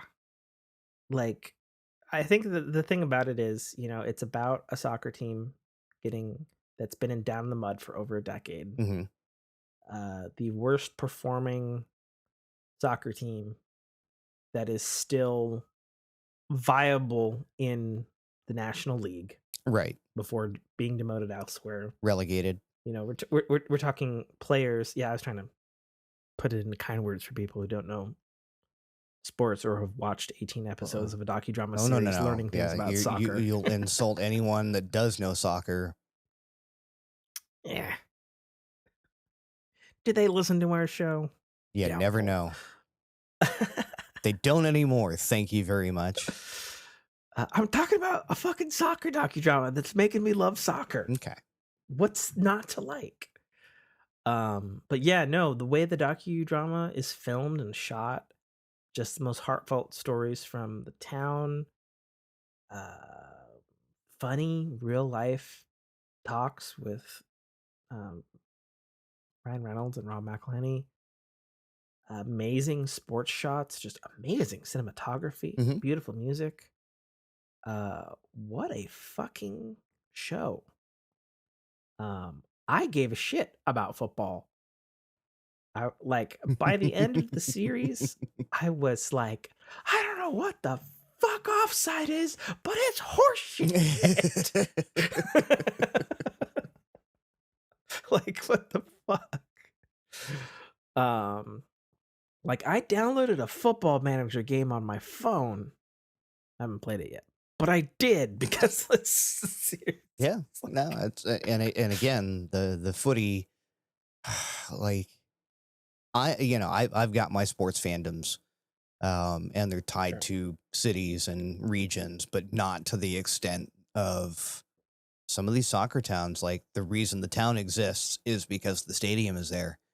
Like they are the industry for that town. Yeah. It's pretty it's good stuff. Yeah. What I'd say to people on the fence, since it's a docudrama, is like, did you like Ted Lasso? What if there was a story that's like Ted Lasso, but for real? Right. And they filmed it. Yeah. I mean, There you not go. quite the same plot line, but all the same heartfelt goodness. Not entirely the same plot line, but Americans getting into football when they have no idea how the game's even played. That's pretty similar.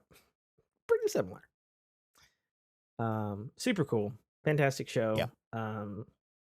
There will be a season 2.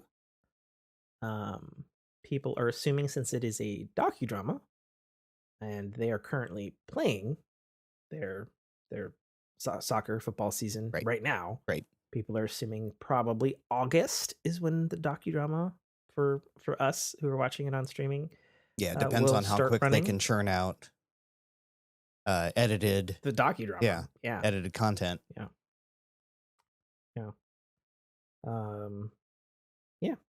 So we watched that. Me and the wife got into a new show that I guess it turns out is not that new. Oh.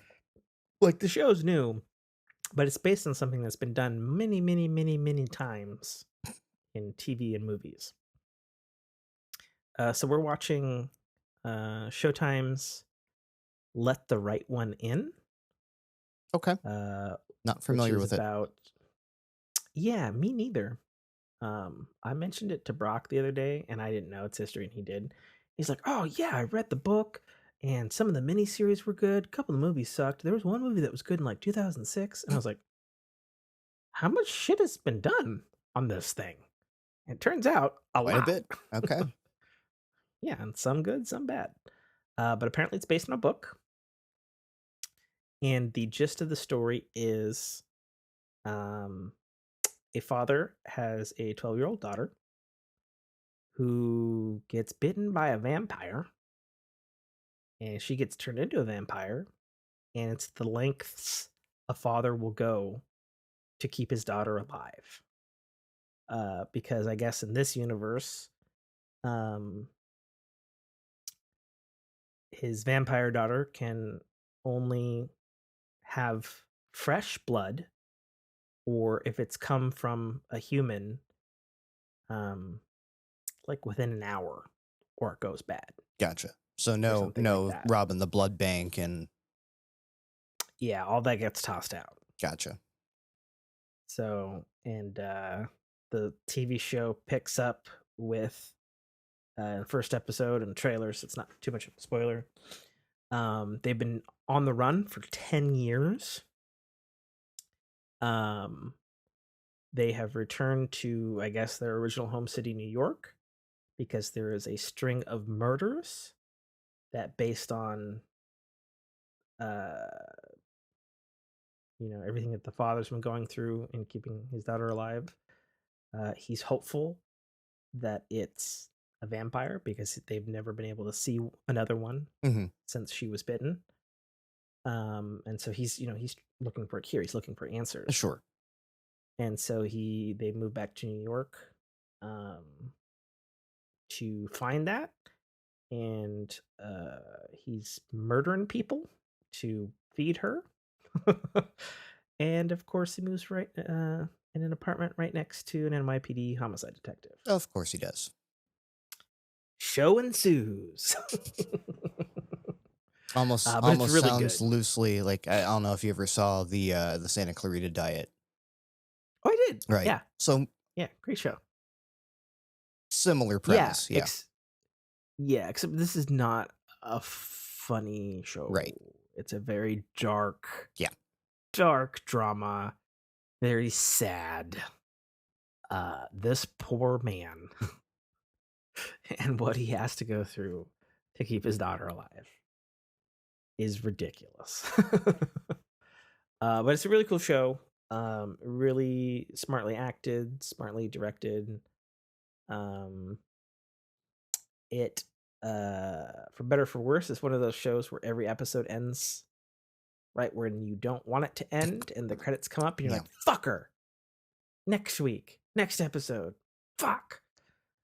It's an art form. Yeah. I mean, I'm hooked. Me and the wife are hooked. Just really, really into that sort of stuff, and then that led us into actually just last night and this morning. She was like, "I want more vampire shit," and I was like, "Well, I'm not watching Twilight." So what are you watching now? And then I said, old show that I was fond. I was like, "Hey, have you seen True Blood?" And she was like, "My folks wouldn't let me finish the first episode because there was so much sex."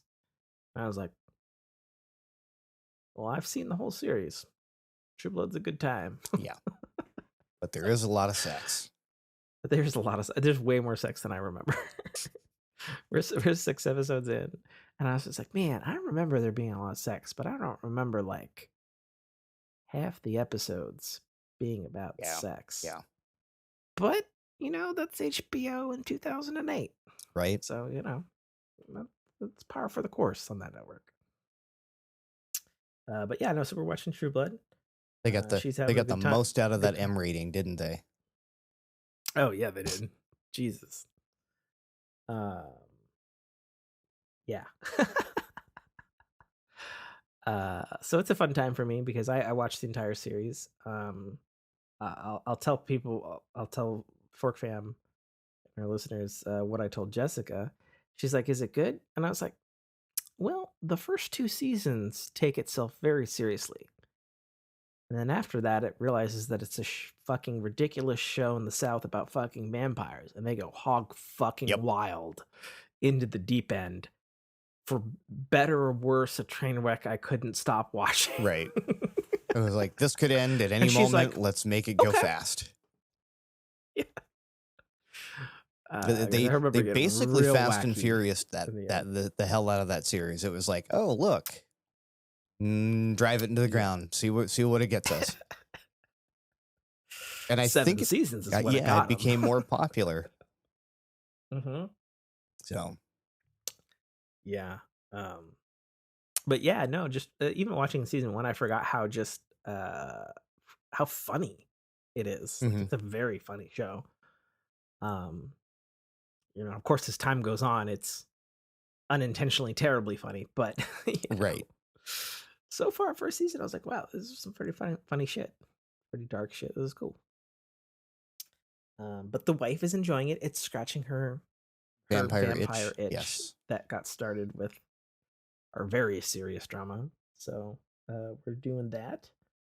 And I'm enjoying that.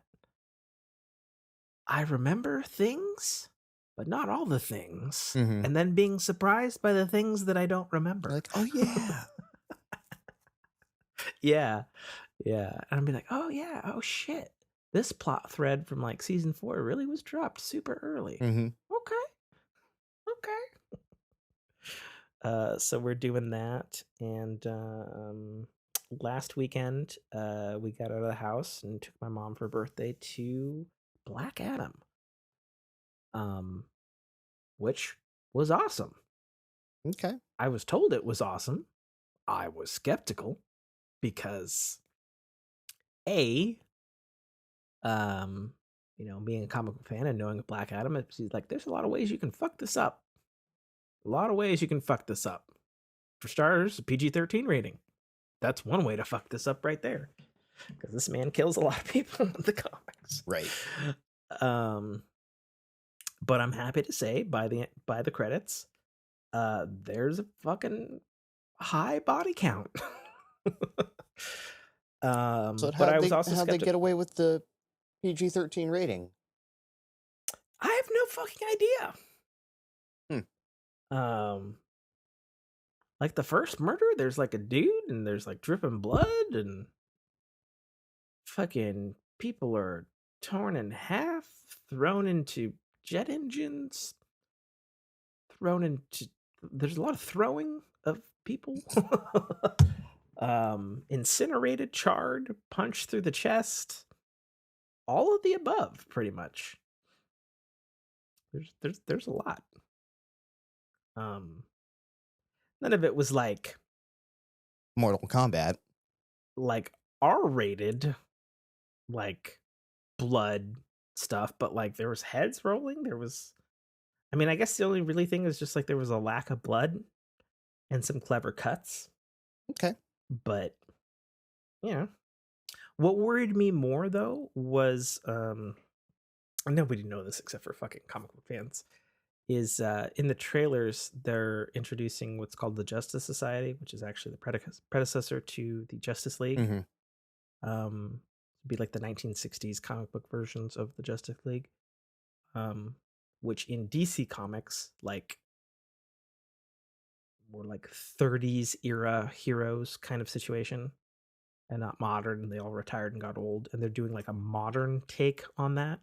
And it's like 5 fucking characters. It's like Dr. Fate, Hawkman, Cyclone, Adam, some other person whose name I'm forgetting. It's like 5 people, and it's like, and like when I watched the trailers, I was like, that's cool, but why do we need all of that in a movie called Black Adam when we should be focusing on Black Adam? Right. But I'm happy to report that director, whose name I've never fucking heard of, I guess some Egyptian director directed this, handled all of it deftly. Okay. It was like just the right amount. It didn't overbear. It was very much Black Adam's film. So they didn't Ragnarok it? Ragnarok it. Yes, Thor Ragnarok. You're gonna have to explain that one to me. Thor Ragnarok. I understand the movie reference. The other Hulk movie? Yeah.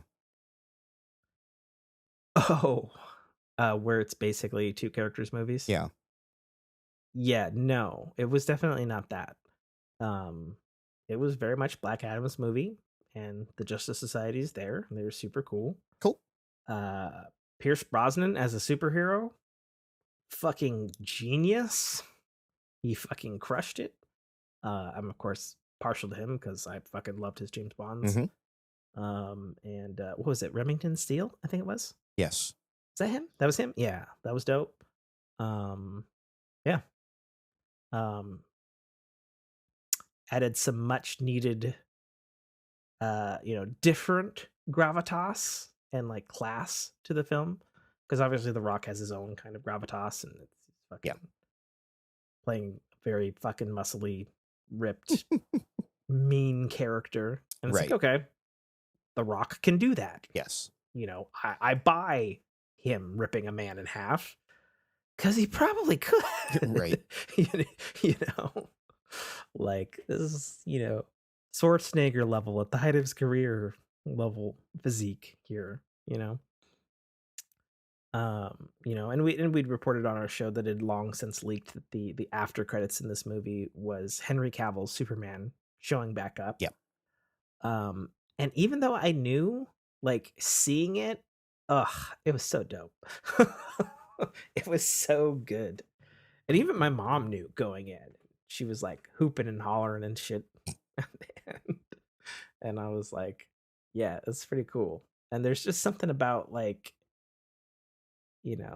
Henry Cavill's a very impressive man, and obviously The Rock is very impressive man, and them like mad dogging each other, right? Like, and then cut to more credits is doing the pre-fight stare down. Yeah, I want to see that fucking showdown, baby. I want to see it so bad.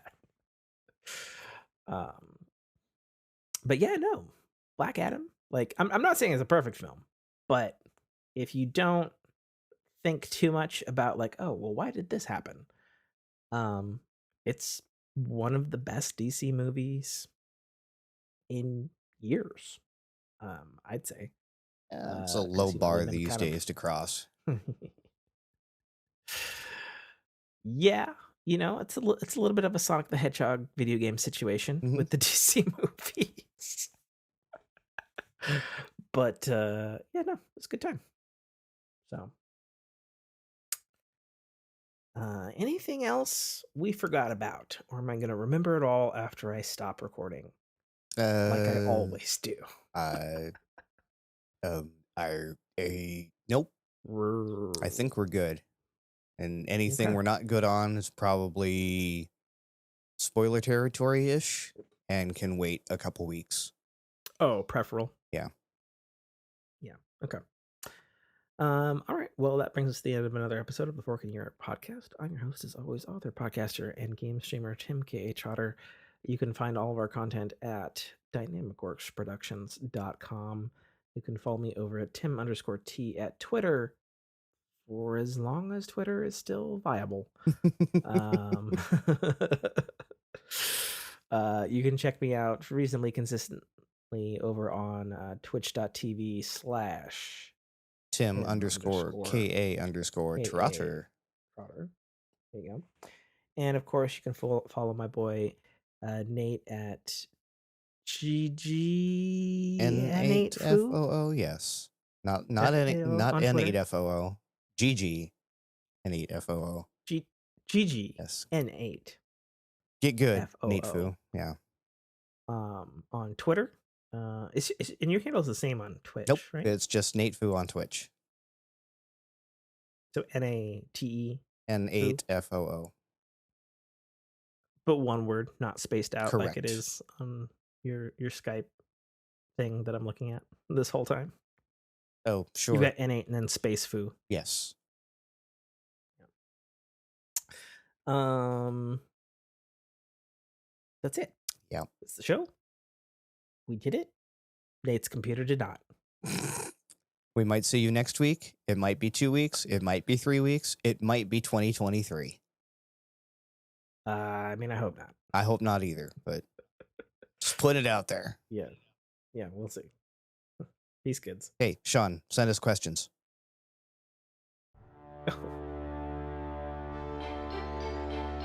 Thank you for listening to a Dynamic Works production podcast. You can find our podcast at www.dynamicworksproductions.com. Feel free to email us at dynamicworks@mac.com.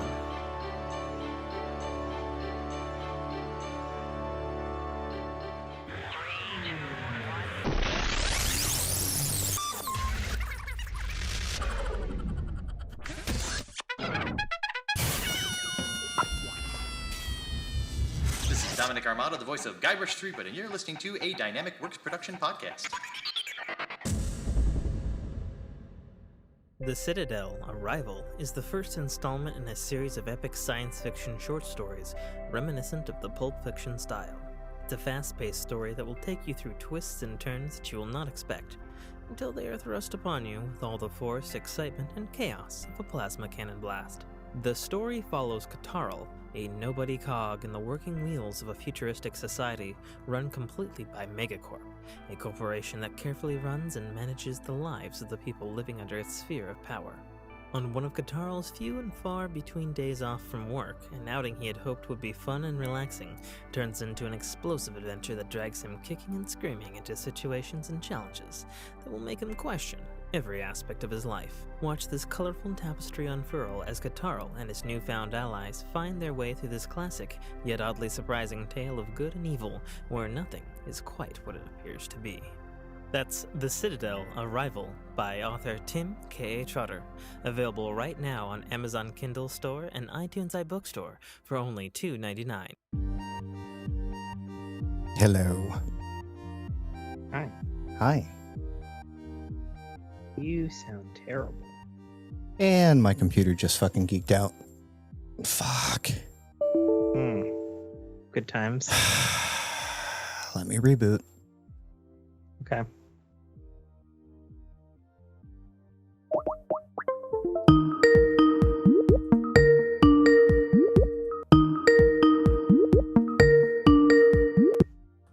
Okay. Are you there? Yeah, but you won't stop ringing on my phone for some reason. And I don't know where my camera went. I don't either. The hell? I know Skype on mobile. Nate's trying to call me. Thank you. Right? Let's see how long this lasts. Okay. I feel like every fucking time I open up Skype, it's a totally new view. This is totally different. Yeah. Now. Why am I a window in the corner and not split view? Yeah, that's what I have. But when you literally just called me the second time before my computer geeked out, it was like, oh, cool. We were fine. Well.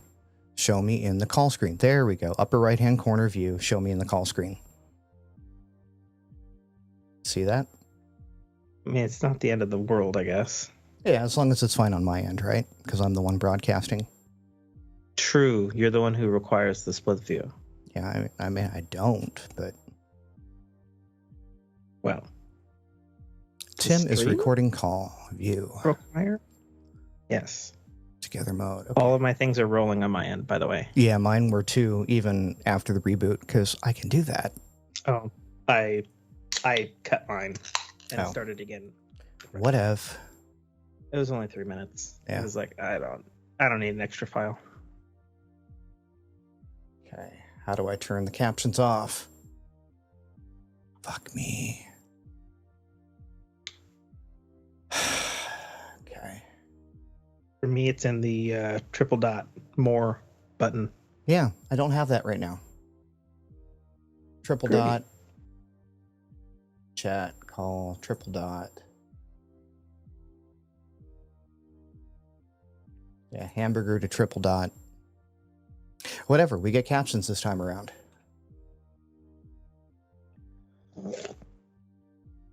And let's pray this thing hangs on long enough to get us through. Do you know what's occurring? Huh? Do you know what's occurring with it? Nah, I think my video card might be on its way out. Oh, let me, Duplo no longer a fixie? Duplo is no longer the issue now. Is it an old card? No, it's a 3070. Oh. Yeah, it's irritating is what it is. Okay. Do I sound better? Because you said I sound like shit right before I crashed. Oh, yeah. Okay. Yeah. Yeah, no, you sounded like terrible phone call. You're normal now. Okay. Yeah, that's probably my computer going, I'm fucking off out of here. You just don't know it you yet. can encode your own goddamn Right. video and audio this time. For fuck's sake. Okay. All right. Mute. All right. I have no way of checking our levels, but it looks like we're good. Give me a sound check on your end. Sound check 1 2 1 2. Sound check 1 2. We look like we're good. I'm gonna hit the start stream. Okay. And Impatiently waiting on my end. Yep. We are gonna cross our fingers and pray. It went live pretty quick over here. Yeah. Good. And there goes my fucking computer again. Oh, really? Yep. Did the stream go wonky or? Your Skype froze for a second, but everything, I can still hear everything. Oh, yeah, stream went unstable and then offline.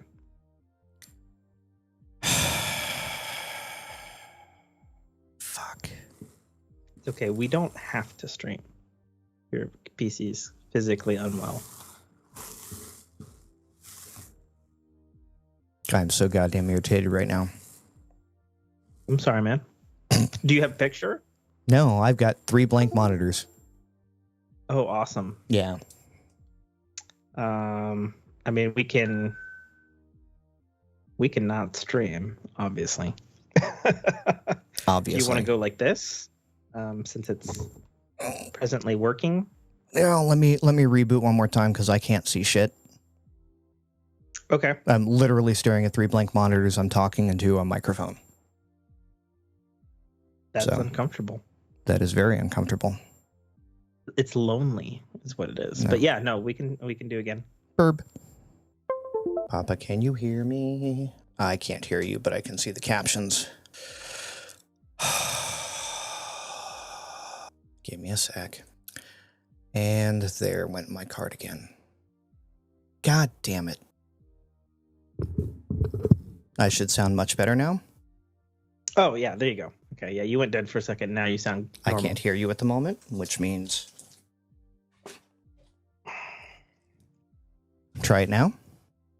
Sounds normal. Okay. Good. Yeah. Now, one last bit of fuckery. Okay. You're in timeout now. I hope you're recording this for outtakes.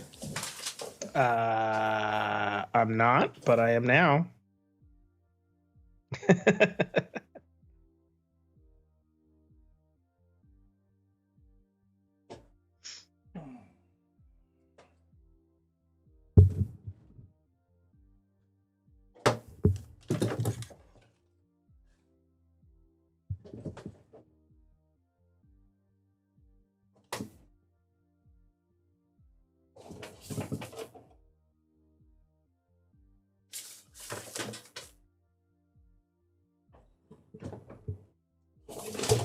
No, of course.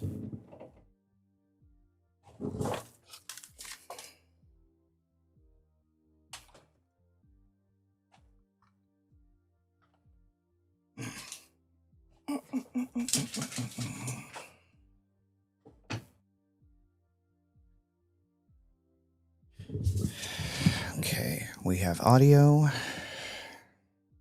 Okay. Let's see if we have...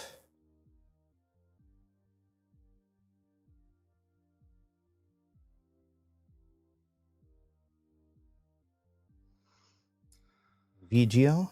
Well, looks like it's trying to. Are you attempting to stream again with said laptop? Oh, I am not attempting to stream. That's fine. Just wanted to know.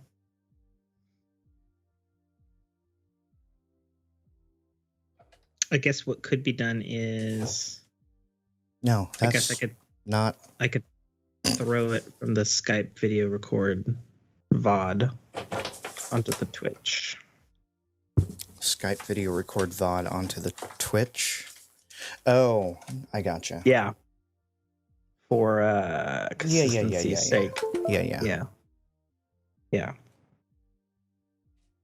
Hey, look at that.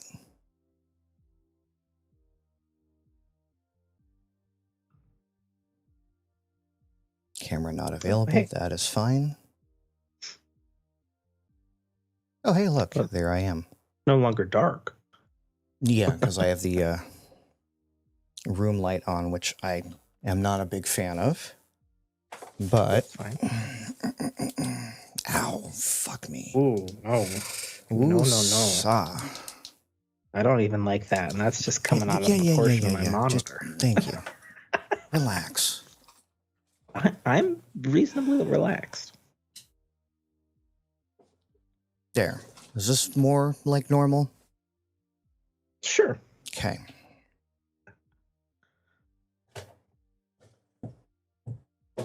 God.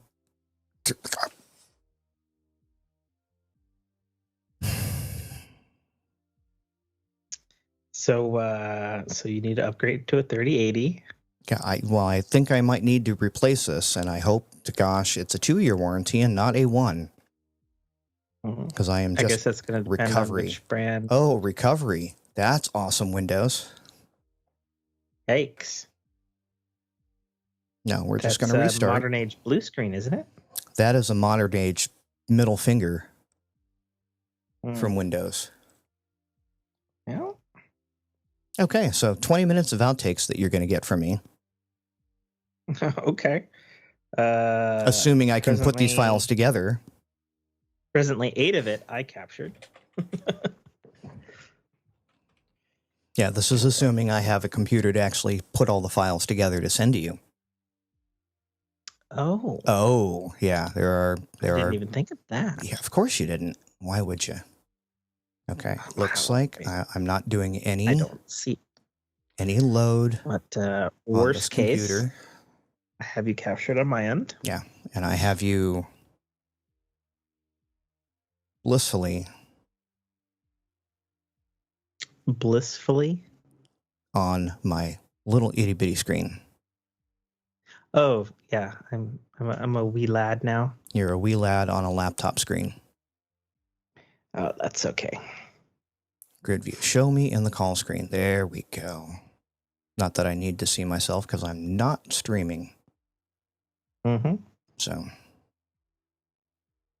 there we go. Hi, Tim.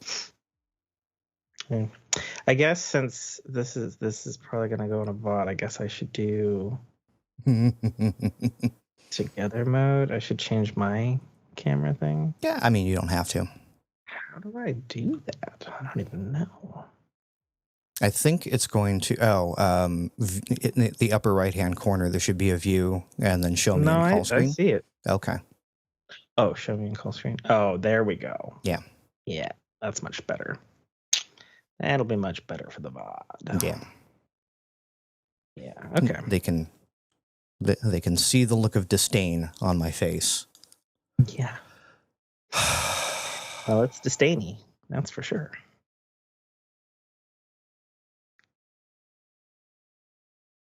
So I guess we don't have to do any prepping for the stream. So you want to do a cut-in real quick? It's going to be a bot, yeah. Let's do a cut. All right, you ready? Yeah, 3, 2, 1. One. Cut the fuck in.